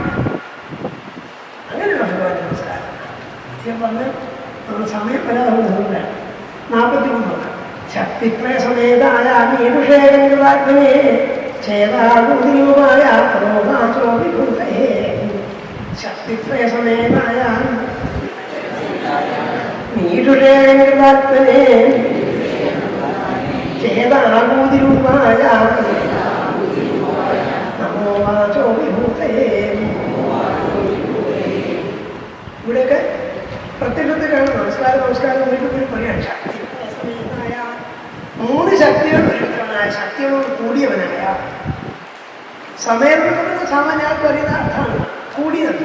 പത്നി സമേതനായി, കുടുംബസമേതം പറയുന്നില്ല. സമയത്ത് കൂടി ചേർന്നിട്ടുണ്ട്. ശക്തിത്രയങ്ങളുടെ സമയത്തില്ല. അങ്ങനത്തെ 3 ഇതൊക്കെ ശക്തിത്രയം. കർത്തശക്തി, കരണശക്തി, കർമ്മശക്തി എന്ന് പറയും. കർത്താവ് കർമ്മക്രിയൊക്കെ ഉണ്ടത് ആ അർത്ഥം പറയാണ്. കർത്താവിൻ്റെ ശക്തിയായിട്ടും ചെയ്യുന്ന ആയുധമായിട്ടും കർമ്മമായിട്ടും ഒക്കെ ഉള്ളവരാണ്. അതും അന്യമായൊന്നും ഇല്ലെന്ന്. അത് കാണിക്കാൻ ശക്തിത്രയസമേതായ വേറെ എൻ്റെ അഭിപ്രായത്തിൽ സത്വരജ സംഭവങ്ങളിലാണ് ഈ ക്രിയാകലാപങ്ങളൊക്കെ ഉണ്ടാകുന്നത്. അത് 3 അല്ലാണ്ട് അപ്പോൾ ശക്തിത്രയ 3 ശക്തിയോടുകൂടിയവരാണ്. കർണശക്തിയും ഭക്തശക്തിയും കർമ്മശക്തിയും ഉള്ളവരാണ്. അല്ലെങ്കിൽ എന്ത് പറയാം, സത്വരജത്തമോ ഗുണങ്ങളായിരിക്കുന്ന വിവിധ ശക്തികളോട് കൂടിയവനാണ്. വലിയ വിഷയമാണ് സാത്വികമായ ചില ഗുണവിശേഷങ്ങളുണ്ട്, രാജസമായതുണ്ട്, താമസമായതുണ്ട്. ഈ ഗുണവിശേഷങ്ങളൊക്കെ ചേർന്നിരിക്കുന്ന ഭഗവാനാണ്. അതിനാണ് ബാക്കി കൃത്യങ്ങളുണ്ടായിരുന്നു. ഇവിടെ ശക്തിത്വയ സമേതമായ പിന്നെ മീരുഷേഖാൽപ്പനേ മീഠ എന്ന് പറഞ്ഞാൽ ശിവനാണ്. അതൊന്നും ലൗകിക സംസ്കൃതത്തിൽ അങ്ങനെ പ്രയോഗമുള്ളതല്ല. അപ്പം വൈദിക സംസ്കൃതത്തിൽ നേരത്തെ പറഞ്ഞ യജുർവേദത്തിലെ രുദ്രബന്ധങ്ങളിലൊക്കെ മീഠ എന്നൊക്കെ പദങ്ങളാണ്. അപ്പോൾ ഈ രുദ്രസൂക്തത്തിലെ പല പദങ്ങളും ഇവിടെ ഉപയോഗിച്ചിട്ടുണ്ട്. വൈദികമായ അതിൻ്റെ സങ്കല്പത്തെ കാണിക്കാൻ മീഠ എന്നുള്ളതിനാണ് മീരുഷേന്ന് സംബോധനയായിട്ട് വരുന്നത്. ഇങ്ങനെയുള്ള ആളാണ് അഹങ്കാരരൂപമായിരിക്കുന്ന ശ്രീരുദ്രന്റെ നമസ്കാരം. ആ രുദ്രന്റെ ഭഗവാൻ തന്നെയാണ് കൊണ്ടാണ് മീരുഷേഖനെ അഹങ്കാരരൂപമായിരിക്കുന്ന രുദ്രന്റെ നമസ്കാരം. അപ്പോഴും നമുക്ക് ചെറിയ ആശയം തോന്നുന്നത് അഹങ്കാരത്തിൽ ഒന്നാണ് ചെയ്യുന്നത്. അഹങ്കാരിയാണ്. നമുക്ക് അഹങ്കാരത്തിൽ മലയാളം കേട്ടത് മോശമായ സംഗതിയായിട്ട് അങ്ങനെയല്ല. ഒന്നിന്റെ തനിമയെ നിർമ്മിക്കുന്ന അഹംന്നുള്ളൊരു മോശമാണ്. അഹങ്കാരത്തിന്റെ ലോകമില്ല വാർത്തവരെ. അങ്ങനെയുള്ള രുദ്രന്റെ നമസ്കാരം, അഹങ്കാരത്തിനുള്ളവനായിരിക്കുന്ന രുദ്രന്റെ നമസ്കാരം. അപ്പൊ രുദ്രനെ നമസ്കരിക്കാൻ പാടില്ല. രുദ്രത്തവര് അനാവശ്യമോ അപ്രിയമായ ചെയ്യുന്ന ആളാണ്. നേരത്തെ ഉള്ള സംഹാര രുദ്രനാണ്, സംഹരിക്കുന്നവരാണ് വിചാരമുണ്ട് നമുക്ക്. പക്ഷെ നേരത്തെ ഉള്ള സംഹാരം ലോകത്തിന് നിലനിൽക്കുന്ന എപ്പോൾ ആവശ്യമാണ്. എല്ലാം എപ്പോഴും നിലനിൽക്കുന്നല്ല, ധരിച്ചുകൊണ്ടേ ഇരിക്കുന്നു. പുതിയ പുതിയ അവിടെ ലോകം നിലനിൽക്കുന്നു. കൊടാനുകൂടി പൂക്കൾ വിരിയുന്നു, അതായത് എന്ത് ചെയ്യുന്നു, പൊളിയുന്നു. അല്ലെങ്കിൽ ലോകം പഴയതിരിക്കും. നിരന്തരം പുതുക്കൊണ്ടിരിക്കുകയാണ്. നമ്മുടെ ശരീരത്തിന് ആയിരക്കണക്കിന് സെല്ലുകൾ ദിവസവും നശിക്കൊണ്ടിരിക്കുന്നതെന്ന് ശാസ്ത്രകാരന്മാർ പറഞ്ഞു. നമ്മളറിയാത്തതുകൊണ്ടാണ്. നമ്മളിപ്പോൾ രാവിലെ ചാടിക്കാൻ വൈകുന്നേരം ചാടിക്കുന്നു വിചാരിക്കാം. പക്ഷേ ലോകം അത് നമ്മൾ അറിയുന്നില്ലെന്നേ. നിരന്തരമായി നടക്കുന്നതാണെന്നത് ഈ സംഹാരങ്ങൾ. ഉള്ളിൽ കിടക്കുന്നവർ പുറത്തേക്ക് വിസർജിച്ചാൽ രണ്ടും വേണ്ടി വരും. ഒന്നേ വേണ്ടെന്ന് പറയുന്ന ആലോചന ചെയ്യുന്നതുകൊണ്ടാണ്. സൃഷ്ടി സംഹാരം എപ്പോഴും ഉള്ളതാണ്. ആ സൃഷ്ടി സംഹാര സ്വരൂപിയായിരിക്കുന്നത് നമസ്കാരം. അഹങ്കാരാത്മകമായിരിക്കുന്ന ഭഗവാൻ നമസ്കാരം ആണ്. അഹങ്കാത്മനെ രുദ്രനെ അഹങ്കാര സ്വരൂപിയായിരിക്കുന്ന ഭഗവാൻ നമസ്കാരം. എഴുത്തിൽ പറയുന്നില്ലേ, അഹങ്കാരത്തിന് ഓങ്കാരമായവരും പിരിഞ്ഞുടനെ അഹങ്കാരമായി തീർന്നതാണ്. അഹങ്കാരം തീർന്നു മൂന്നായിട്ട് ഇതിന്റെ സാത്വിക അഹങ്കാരമായി, രാജസാഹങ്കാരമായി, താമസാഹങ്കാരമായി തീർന്നു. അതിൽ നിന്ന് നാരങ്ങളുണ്ടായതൊക്കെ സൃഷ്ടിപ്രക്രിയകൾ പറയും. സാത്വികമായ അഹങ്കാരത്തെ ദേവന്മാർ മനസ്സുണ്ടായി എന്നൊക്കെ ഭാഗവത്തിൽ പറഞ്ഞിട്ടുണ്ട്, ദിവ്യസ്വരത്തിൽ പറഞ്ഞിട്ടുണ്ട്. അപ്പൊ അങ്ങനെയുള്ള ഭഗവാൻ നമസ്കാരം. എന്നാൽ ഇവിടെ എന്താ കാണിക്കുന്നത്? സൃഷ്ടിസ്വരൂപനായിരിക്കുന്ന ബ്രഹ്മാവും സംഹാരത്തിനായിരിക്കുന്ന പരമശിവനും ഒന്ന് തന്നെ പറയാം. ഇത് പലരെങ്കിലും പറഞ്ഞിട്ടുള്ളതല്ല. ചതുസ്കന്ധത്തിലെ 7ാമത്തെ അധ്യായത്തിലെ ഈ ദക്ഷയാഗം അവസാനിക്കുന്ന സമയത്ത് ഭഗവാൻ ലോകത്തോടെ പറയുന്നുണ്ട്, അഹം സർവസ്ഥ ബ്രഹ്മസ്ഥ, ഞാൻ ഈ ബ്രഹ്മാവും ശിവനൊക്കെ എന്താണ്, ഏകസ്വരൂപനാണ്, ജഗതക്കാരണം വരം, ജഗത്തിന്റെ കാരണമാണ്. കാരണങ്ങളെന്നല്ല പറഞ്ഞത്. പക്ഷെ ഒന്നാമത് കാണിക്കാനാണ് പറഞ്ഞത്, ഞങ്ങളാണ് കാരണം. ഞങ്ങൾക്ക് എന്താണ് ഓരോരോ പ്രവൃത്തി ചെയ്യും, ഓരോ രൂപമാണ്, ഓരോ പേരാണ്, അത്രയുള്ളൂ. അതിൽ ചിലത് കേമാണ്, ചിലത് മോശം വിചാരിക്കുന്ന അഹങ്കാരം കൊണ്ടാണ് ദക്ഷിണ കലവന്നില്ലാണ്ടായിപ്പോയി. ദക്ഷിണ എന്താ ചെയ്യുന്നത്? സാക്ഷാത് ഭഗവാൻ മഹാവിഷ്ണുവിനെ സേവിക്കാൻ വേണ്ടി യാഗം ചെയ്ത് ശിവനെ നിന്ദിക്കാൻ പോകും. നമ്മുടെ ഈ കലവന്നില്ലാണ്ടായിപ്പോയി. ഒന്ന് കേരളമാണ് മോശാചാരിക്കൊണ്ടാണ് അങ്ങനെ വിചാരിക്കുക. അതുകൊണ്ട് അവിടെ പറഞ്ഞത് ശിശുപ്പാൻ ഞാൻ ശിരപ്പാൻ ഞാൻ അതിൽ തോന്നില്ല. തലയൊക്കെ കേമാണ്, കൈ തലക്ക് മോശാചാരിക്കുന്ന ബുദ്ധിയില്ലാത്തതെല്ലാം പറയാൻ പറ്റും. ഇതൊക്കെ നമ്മൾ തന്നെയാണ്, ഒരേ ശരീരത്തിൻ്റെ ചില ഭാഗങ്ങളാണ്. അത് ചിലതൊക്കെ പിൻഭാഗത്തൊക്കെയാണ്, വൃത്തിയാണ് മോശാകുന്ന ഒരർത്ഥമുണ്ട്. പിന്നെ പോസ്റ്റർ പോലെ ഉണ്ടാവും, അങ്ങനെയില്ല. പിൻഭാഗങ്ങളുടെ പിൻഭാഗമുണ്ട്, ഭക്ഷണമുണ്ട്, വിസർജനമുണ്ട്. എന്തെങ്കിലും എത്തിക്കാനും മോശമായിട്ട് സംഗതിയുണ്ടോ? ഒന്നുമില്ല. അവിടെ ലോകം നിലനിൽക്കുന്നത് ആഹാരം കഴിച്ചിരിക്കാൻ വിഷമാണ്.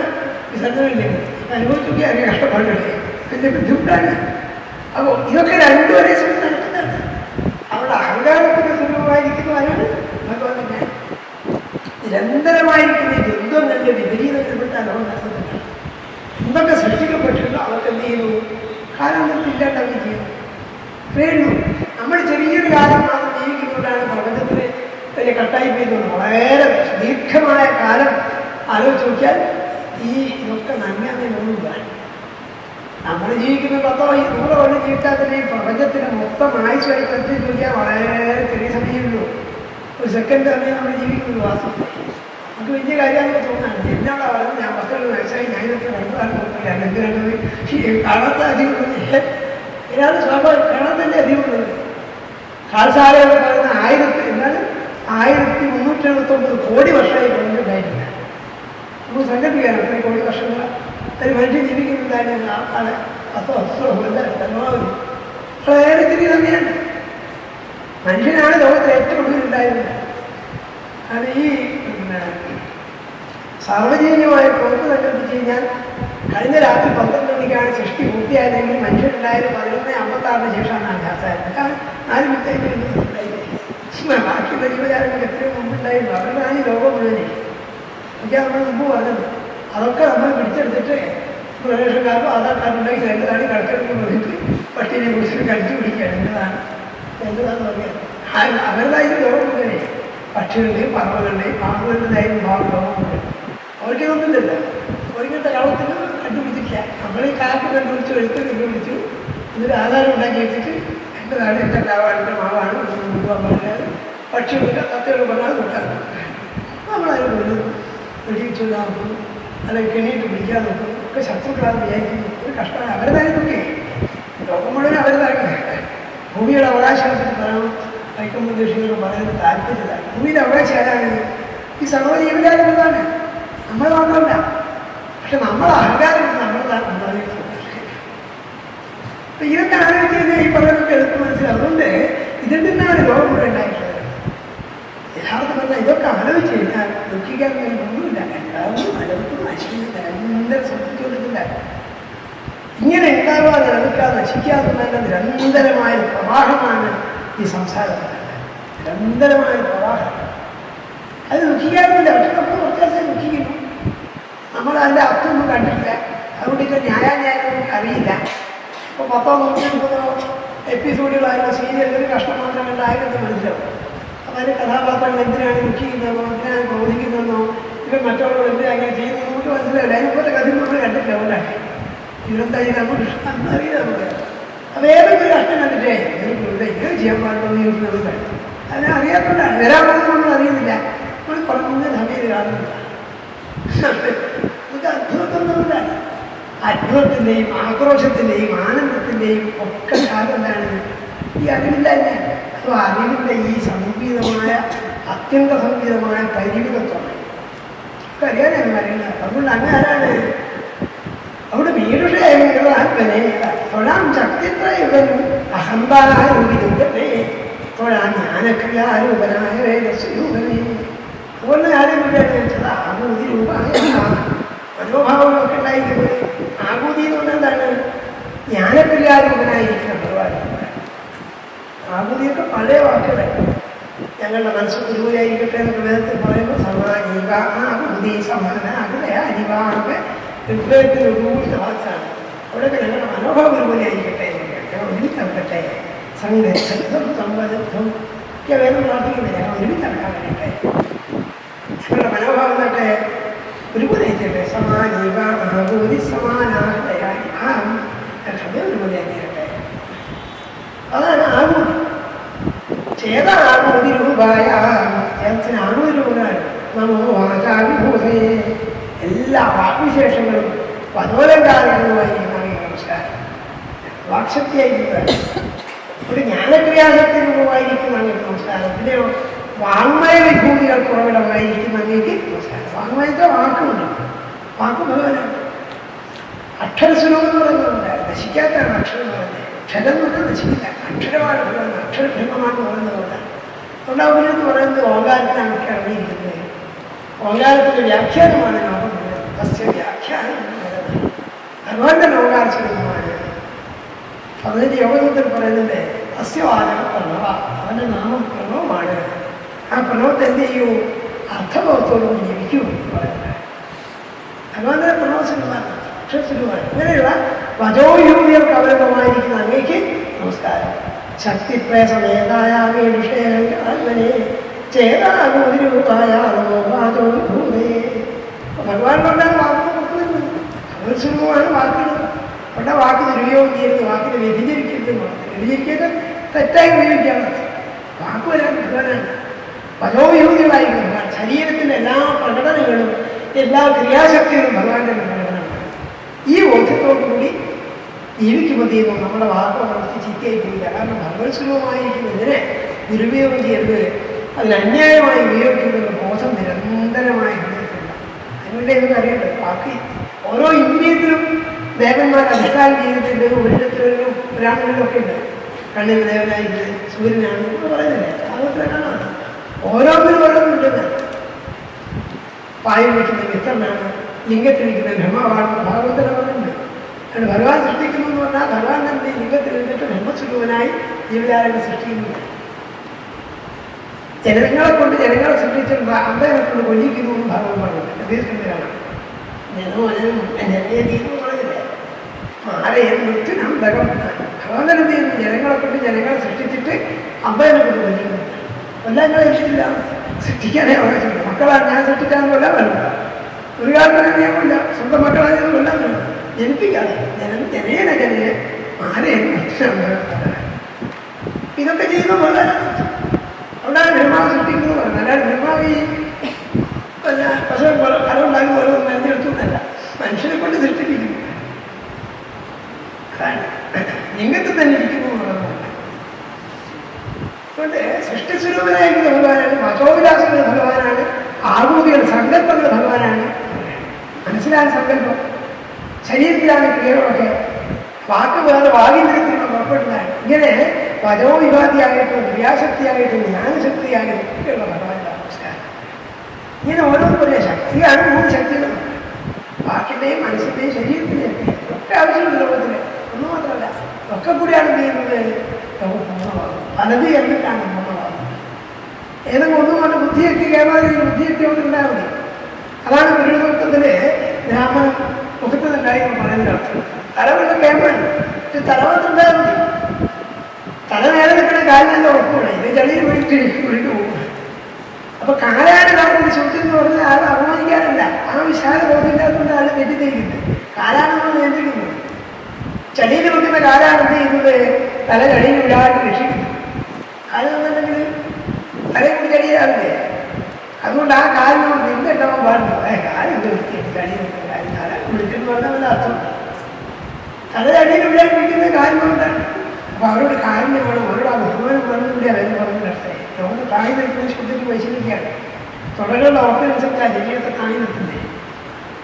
ആ അർത്ഥത്തിൽ ആലോചിക്കുന്നതിന് പകരം ഇപ്പോൾ മോശമായി താഴെകളൊക്കെ മോശമെന്ന് വിചാരിക്കുന്നുണ്ട്.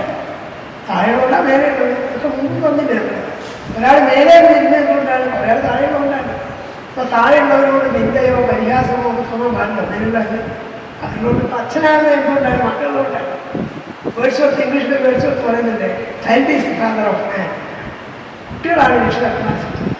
കുട്ടികളിലേക്ക് അച്ഛനമ്മ, അച്ഛനമ്മയായതുകൊണ്ടാണ് മക്കളുകൊണ്ടാണ് കുട്ടിയുടെ ജീവിതം പോലെ നടത്തുന്നത്. അവരിലുണ്ടാവും ഈ പദവി കിട്ടിയത്. ഒരാൾ യജമാനായത് എന്തുകൊണ്ടാണ്? ഭൃത്യന്മാരിലുകൊണ്ടാണ്. ഭൃത്യന്മാരുടെ യജമാനമില്ല. ഇപ്പൊ യജമാനത്തെ കുറിച്ച് വല്ല അഭിമാനം തോന്നുന്നുണ്ടെങ്കിൽ ആളെപ്പോഴും പുറത്ത് കാണിച്ചില്ലെങ്കിൽ പോലും ഉള്ളിൽ കൃതജ്ഞനായിരിക്കണം. ഉള്ളിൽ ആരോട് കൃതജ്ഞതയുണ്ടാവണം? കാരണം കൃതജ്ഞത അവരിലുള്ള ഞാനുണ്ടായത്. ഞാൻ നേതാവാണ്, അനുയായികളുണ്ട്. ഒരു അനുയായി എൻ്റെ നേതാവ് എല്ലാ മൃഗങ്ങൾക്കും വരുന്ന അവലംബമാണ്. അങ്ങനെയുള്ള ബോധം ഒരു നേതാവ് ഒന്നിയില്ല. അനുയായിയൊക്കെ പറയോ നിരാകരിക്കുകയോ നിരസിക്കുകയോ ചെയ്യും. ഇങ്ങനെ എല്ലാറ്റിനും മനസ്സിലാക്കുക. നമ്മുടെ ശക്തിത്വ സമേതമായ ആ മനോഭൂതികൾക്കും മനോരാജ്യങ്ങൾക്കും ക്രിയാശക്തികൾക്കുള്ള മാന്യ മനസ്സിലാക്കുക. അതുകൊണ്ട് ചേരാഭൂതിയുമായ മീഠാന്തരത്തുള്ള ശിവൻ നടത്തുക.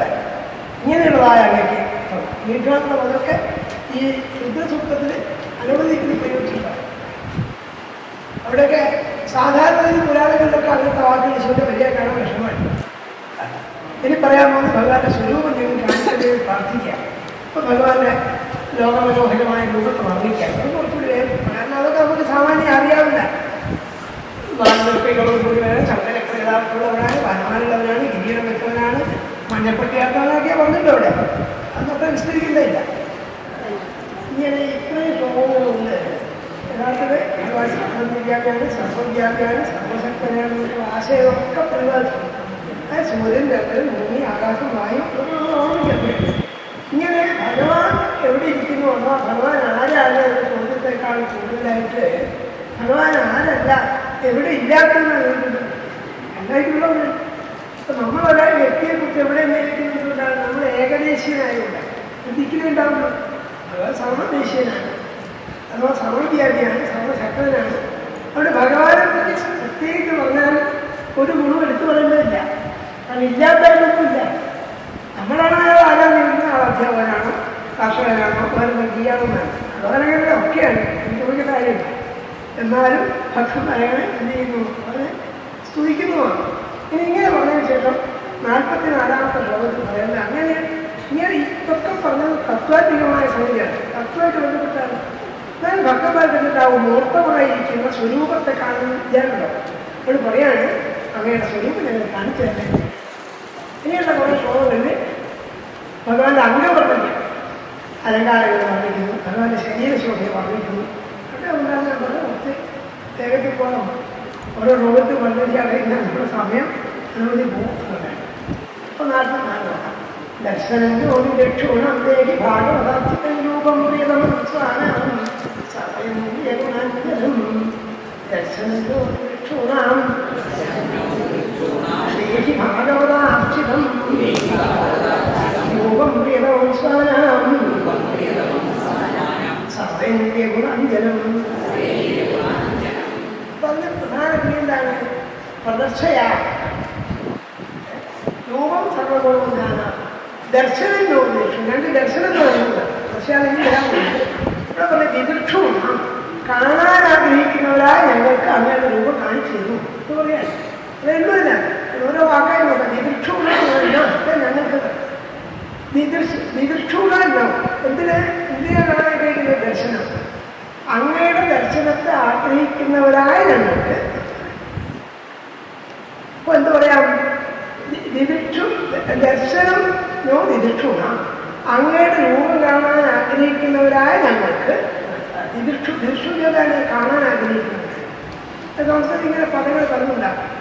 കാണാൻ ആഗ്രഹിക്കുന്നത് ദിദൃക്ഷു, ഭക്ഷിക്കാൻ ആഗ്രഹിക്കുന്നത് മുഹുക്ഷു, കുടിക്കാൻ ആഗ്രഹിക്കുന്നത് പിപാസു. ഇങ്ങനെ പറയും. ദൃഷ്ടും ഇച്ഛ ദിദൃക്ഷ, പാടും ഇച്ഛ പിപാസ. ഇങ്ങനെ പറയുന്നത് ഓരോന്നായിട്ട് പറയാം. അറിയാനുള്ള ആഗ്രഹത്തിന്റെ ജിജ്ഞാസമാണ്. ജ്ഞാതും ഇച്ഛ ജിജ്ഞാസ, അങ്ങനെ പല പദമുണ്ടായി. അങ്ങനെ പദമാണ് ദിദൃക്ഷു. ദിദൃക്ഷൂണ എന്ന് പറയുന്നത് ബഹുജനായിട്ട് കൊണ്ടുപോകുന്നത്. അപ്പോൾ ദിദൃക്ഷൂണോ കാണാൻ ആഗ്രഹിക്കുന്നവരായ ഞങ്ങൾക്ക് ദർശനം തന്നാലും എന്ന് പറയാം. ചില പദങ്ങളൊക്കെ ഒന്ന് കൂട്ടിയെടുക്കേണ്ടി വരും. പദങ്ങളിൽ എല്ലാ പദം പറഞ്ഞോണമെന്നില്ല കവിതയിലാവുന്നത് നമ്മൾ മനസ്സിലാക്കണം. അപ്പൊ കാണാൻ ആഗ്രഹിക്കുന്നവരായ ഞങ്ങൾക്ക് കാണിച്ചു തന്നാലും എന്താ കാണിച്ചു തരുന്നത്? അങ്ങയുടെ രൂപം പ്രിയതമം സ്വാനം എന്ന് പ്രിയമായിരിക്കുന്ന അങ്ങയുടെ സ്വരൂപത്തെ ദേഹി തരുന്നുണ്ട്. ഇപ്പൊ എന്ത് ദേഹി? ദർശനം ദേഹി, ദർശനം തന്നാലും. അപ്പൊ എന്തായി വാക്ക്? ദിദൃക്ഷൂണോ ദർശനം ദേഹി, കാണാനാഗ്രഹിക്കുന്ന ഞങ്ങൾക്ക് ദർശനം നൽകിയാലും. എന്തിന്റെ ദർശനം? അങ്ങയുടെ സ്വരൂപത്തിന്റെ ദർശനം. എളുപ്പമില്ല. ദർശനം ദിദൃക്ഷൂണം ദേഹി ഭാഗവതാർത്ഥം. ഇതൊരു വിശേഷം പറയാം. ഭാഗവതാർത്ഥം ദർശനം ദേഹി. ഭാഗവതന്മാരാൽ അർച്ചിക്കപ്പെടുന്നതായ, ഭഗവത് ഭക്തന്മാരായാൽ നമസ്കരിക്കപ്പെടുന്നതായ, ആരാധിക്കപ്പെടുന്നതായ അങ്ങയുടെ സ്വരൂപം ഞങ്ങൾക്ക് കാണിക്കുന്നതാണ്. അതെങ്ങനെയുള്ളതാണ്? പ്രിയതമം, അങ്ങയുടെ പ്രിയപ്പെട്ടതാണ്. പിന്നെ സാധനേന്ദ്രിയ ഗുണാഞ്ജനം, എല്ലാ തരത്തിലുള്ളതായ ഇന്ദ്രിയങ്ങൾക്കും രസമുണ്ടാക്കുന്നതാണ്, രസിപ്പിക്കുന്നതാണ്. അപ്പൊ ചുരുക്കത്തിൽ പറഞ്ഞാൽ എന്താണ്? ദിദൃക്ഷുണോ ഭാഗവതാർത്ഥിതം ദർശനം ദേഹി, കാണാനാഗ്രഹിക്കുന്നവരായ ഞങ്ങൾക്ക് അങ്ങയുടെ പ്രിയതമായ രൂപം കാണിച്ചു തന്നാലും. അതെങ്ങനെയുള്ളതാണ്? സ്വാന, സ്വന്തക്കാരുടെ ഭഗവന്മാരുടെ പ്രിയതമായിരിക്കുന്നതാണ്. പിന്നെ സർവേന്ദ്രിയ ഗുണാഞ്ജനം, എല്ലാ ഇന്ദ്രിയങ്ങളെയും രഞ്ജിപ്പിക്കുന്നതാണ്, സന്തോഷിപ്പിക്കുന്നതാണ്, ആകർഷിക്കുന്നതാണ്. എല്ലാ ഇന്ദ്രിയങ്ങളെയും പറഞ്ഞാൽ എന്താ കാരണം? കണ്ണുകൊണ്ടാണ് കാണുന്നതെങ്കിലും കാണുന്നത് ചെയ്യുന്നു എല്ലാ ഇന്ദ്രിയങ്ങളും ഗുണമുള്ളതുപോലെ ആയിത്തീരും. അപ്പോൾ എല്ലാ ഇന്ദ്രിയങ്ങളാൽ ഗുണം ആസ്വദിക്കാം. ഭഗവാന്റെ പാദത്തിൽ ആസ്വദിക്കാം, തുളസിയുടെ ഗന്ധം ആസ്വദിക്കാം, അത് രൂപത്തെ കാണാം, സ്പർശിക്കാം, സ്വരം കേൾക്കാം. വിദ്യയാണ്. അപ്പം അങ്ങനെയുള്ളതായ അങ്ങയുടെ സ്വരൂപം ഞങ്ങൾക്ക് കാണിച്ചു. എന്നാൽ ഈ വിദ്യക്കല്ല ദർശനം ഭാഗവതാർച്ചിതം, ഭാഗവതാർച്ചിതം ആയിരിക്കുന്ന രൂപം ദർശനം ചെയ്യുക. ആ രൂപത്തെ ഞങ്ങൾക്ക് കാണിക്കുന്നത് കർഷകമായി പറയാം. എങ്ങനെയുള്ളതാണ്? സർവേന്ദ്രിയ ഗുണാഞ്ജനം, എല്ലാ ഇന്ദ്രിയങ്ങളെയും രസിപ്പിക്കുന്നതായ ആ ഭഗവത് സ്വരൂപത്തെ അത് കാണാൻ ആഗ്രഹിക്കുന്നവരാ ഞങ്ങൾക്ക് കാണിച്ചു ദർശനം ഭാഗവതാർച്ചിതം. ഇപ്പൊ ഭാഗവതാർച്ചിതം എന്നുള്ളത് ഒരു വിശേഷം, പ്രിയതം എന്ന് പറയുന്ന വിശേഷം, പിന്നെ സർവേന്ദ്രിയ ഗുണാന്തരം എന്ന് പറയുന്ന വിശേഷം, മൂന്നോളം വിശേഷമാണ്. എല്ലാ ഇന്ത്യകളെയും വിശദീകരിക്കാൻ, ഭക്തന്മാർക്ക് പ്രിയതമായിരിക്കാൻ, പിന്നെ ഭാഗവതന്മാരെ അർച്ചിക്കപ്പെടുത്താൻ, അങ്ങനെയുള്ളതായ അങ്ങയുടെ സ്വരൂപം ഞങ്ങൾക്ക് ദർശിപ്പിക്കാൻ കാണിക്കാൻ. അപ്പൊ അതിനധികം പറയേണ്ടത് ഇനിയിപ്പോൾ ഇവിടുന്ന് 52ാമത്തെ ശ്ലോകത്തിലെ 8ഓളം ശ്ലോകം കഴിഞ്ഞ അവസാനം തുടർച്ചയാകും കാണിച്ചിരുന്നു പറഞ്ഞു. അപ്പൊ അങ്ങനെയൊക്കെയുള്ളതായ മുഖം കാണിച്ചിരുന്നായി പറയുന്നത് കുറേ ശ്ലോകങ്ങൾ പറഞ്ഞിട്ട് അവസാനിക്കുമ്പോൾ ഇങ്ങനെയൊക്കെയുള്ളതായ അങ്ങനെ നിങ്ങൾക്ക് കാണിച്ചാൽ ഇതൊക്കെ വിശേഷമാണ്. ഇനിയുള്ള ശ്ലോക വിശേഷമാണ് മാത്രമേ ഇങ്ങനെയൊക്കെയുള്ളതായ ഇങ്ങനെയുള്ള കണ്ണുകളോടുകൂടി ഇങ്ങനെയുള്ള അവസ്ഥകളോടുകൂടി ഇങ്ങനെയുള്ള ഹരിയത്തോടുകൂടി അങ്ങനെയാണ് കാണിച്ചത്. അപ്പൊ അങ്ങനെയുള്ള ശ്ലോകങ്ങൾക്ക് ദർശിപ്പിച്ചാലും അപ്പൊ അതുകൊണ്ട് അത് പറയാൻ പോകുന്നത്. കാരണം ഭഗവത് സ്വരൂപം സാമാന്യത ഭക്തിയായിട്ട് ബന്ധമുള്ളോ കീർത്തനങ്ങളായിട്ട് ബന്ധമുള്ള ആർക്കും അറിയാം. പ്രഖ്യാതമാണ്. ഇതൊക്കെയാണ് ചതുർബാഹുക്കളാണ്, ശങ്കരകളാണ്, കൗസ്തുഭരിച്ചവരാണ്, വനമാലികളാണ്, ഒക്കെ ഇതൊക്കെ കുറേ രീതി തന്നെയാണ്. അത് വേറെ തത്വങ്ങളൊന്നുമില്ല. അപ്പൊ അത് സാമാന്യം നോക്കി വരുമ്പോൾ 45 ശ്ലോകം പറയുകയാണ്. സ്നേഹപ്രാണശ്യാമം സമസൗന്ദര്യ സംഗ്രഹം സ്നേഹപ്രാപഞ്ചനശ്യാമം സമസൗന്ദര്യ സംഗ്രഹം ചാവാകൃതബാഹും സുജാതരിതിരാനനം. ഇവിടെയൊന്നും ഒരു ക്രിയ പറഞ്ഞിട്ടില്ല. കാരണം ക്രിയ ഉള്ളിലാ പറയുന്നത്. ഇങ്ങനെ കുറേ വിശേഷം പറഞ്ഞു പോലെ ഇങ്ങനെയൊക്കെയുള്ളതായ രൂപം ഓരോന്നിനും ക്രിയ പറയുന്ന കാര്യമില്ല. ഇതൊക്കെ അതിനോട് അന്വയിക്കാം. ഏത് 52ാം ശ്ലോകത്തിൽ പറയാൻ പോകുന്ന പ്രദർശയ വാക്കിനോട് അന്വയിക്കാം. ഇങ്ങനെയൊക്കെ രൂപം കാണിച്ചിട്ടുണ്ട്. ഇവിടുന്ന് ഓരോ വാക്കും പൂർണ്ണമായിട്ടില്ല, അവിടെ പൂർണ്ണമാവുള്ളൂ. ഇങ്ങനെയൊക്കെയുള്ളതായ രൂപം കാണിക്കാം. ഇതൊക്കെ കേട്ടാൽ ആർക്കും മനസ്സിലാവും. ആദ്യം എന്താണ് സ്നിഗ്ധപ്രാവ് ധനശ്യാമം. പ്രാവിന്റെ മഴക്കാലം. സ്നിഗ്ധം എന്നാലോ മൃദുവായിരിക്കുന്ന.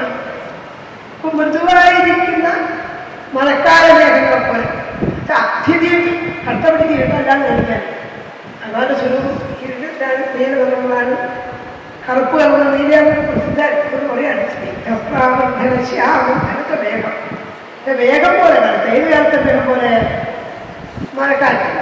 സ്നിഗ്ധമാണ്. പക്ഷെ കുറ്റാത്തിലിട്ടുകൂടെയാണ് ഓടിക്കുന്നത്. മനോഹരമായ രീതിയിൽ ആ കറുപ്പ് കറുപ്പ് എല്ലാവരും തിരുവനന്തപുരം അദ്ദേഹം നിറമുണ്ട്.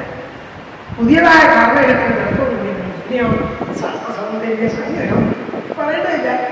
എല്ലാം കൂടി സൗന്ദര്യം സമാഹരിച്ചതുപോലുള്ളതായ സംഗ്രഹിച്ചതായ സ്വരൂപത്തെ ഇനിയോ ചാമായകം. ഇപ്പോഴത്തെ ചാരുവിന്റെ ഭംഗിയുണ്ട്. ചാരു നോക്കും ആയതം വരുന്നു ചാവായതം ആയതാണ്. ആയതെന്താണ്? നീണ്ട കണ്ണുകൾ പോലെയാണ്.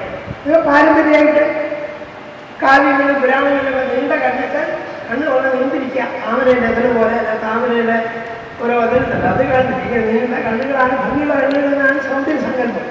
എല്ലാ വലിയ സങ്കല്പമാണ്. കാവ്യങ്ങൾക്ക് നായികമാരൊക്കെ വർണ്ണിക്കുന്നു. ബുദ്ധമായിട്ട് പിന്നെ സരോജിനി പങ്കജാക്ഷനും ഉണ്ടാവുകയെ താമര പോലത്തെ കണ്ണുകളോടുകൂടി അതൊക്കെ ഭഗവാനെ പറ്റി പറയാം. ഈ പഴയ കാലത്തെ ഈ സൗന്ദര്യവർണ്ണങ്ങൾക്ക് ഒരു പരിമിതി എന്ന് വെച്ചാൽ അനേകം വർണ്ണിക്കുമ്പോൾ നമുക്ക് രൂപബോധിക്കാത്ത വയ്ക്കുവാണ്. ഇപ്പോൾ ഒരാളൊരു ചിത്രം, മനോഹരമായ ചിത്രം, ഈ ചിത്രം അല്ലെങ്കിൽ കൃഷ്ണന്റെ ചിത്രം, അത് ചെറിയ കഷ്ടമായിട്ട് ദേശം കാണിക്കുന്നവർ ഭംഗിയില്ല. ഒരുമിക്കാനുള്ള ഭംഗി അധികം വിസ്തരിച്ച ബുദ്ധിമുട്ടാണ്. പക്ഷെ കവികൾക്ക് ഇഷ്ടമാണ്. പഴയ കവികളൊക്കെ ഒന്നുകിൽ കേശാദിപദമായിട്ട് വർണ്ണിക്കുന്നത് പാതാതിയില്ല. പഴയ കാര്യങ്ങളുടെ സുന്ദരമായ വർണ്ണന കണ്ട സഹിക്കുന്നില്ല. അധികം പറഞ്ഞിട്ട് വഷളാക്കിയില്ല. കടത്തനാട്ടുണ്ടായിരുന്ന ഇളയവന്മാരൊക്കെ സ്തനശതൊക്കെ ഒരു സ്ത്രീയുടെ സ്തനഭാരത്തിന് 100 ശ്ലോകം പറഞ്ഞില്ല. ഇത്ര വഷളായിട്ടാണ് 100 ശ്ലോകമൊക്കെ ഒരവയവത്തെ പറ്റി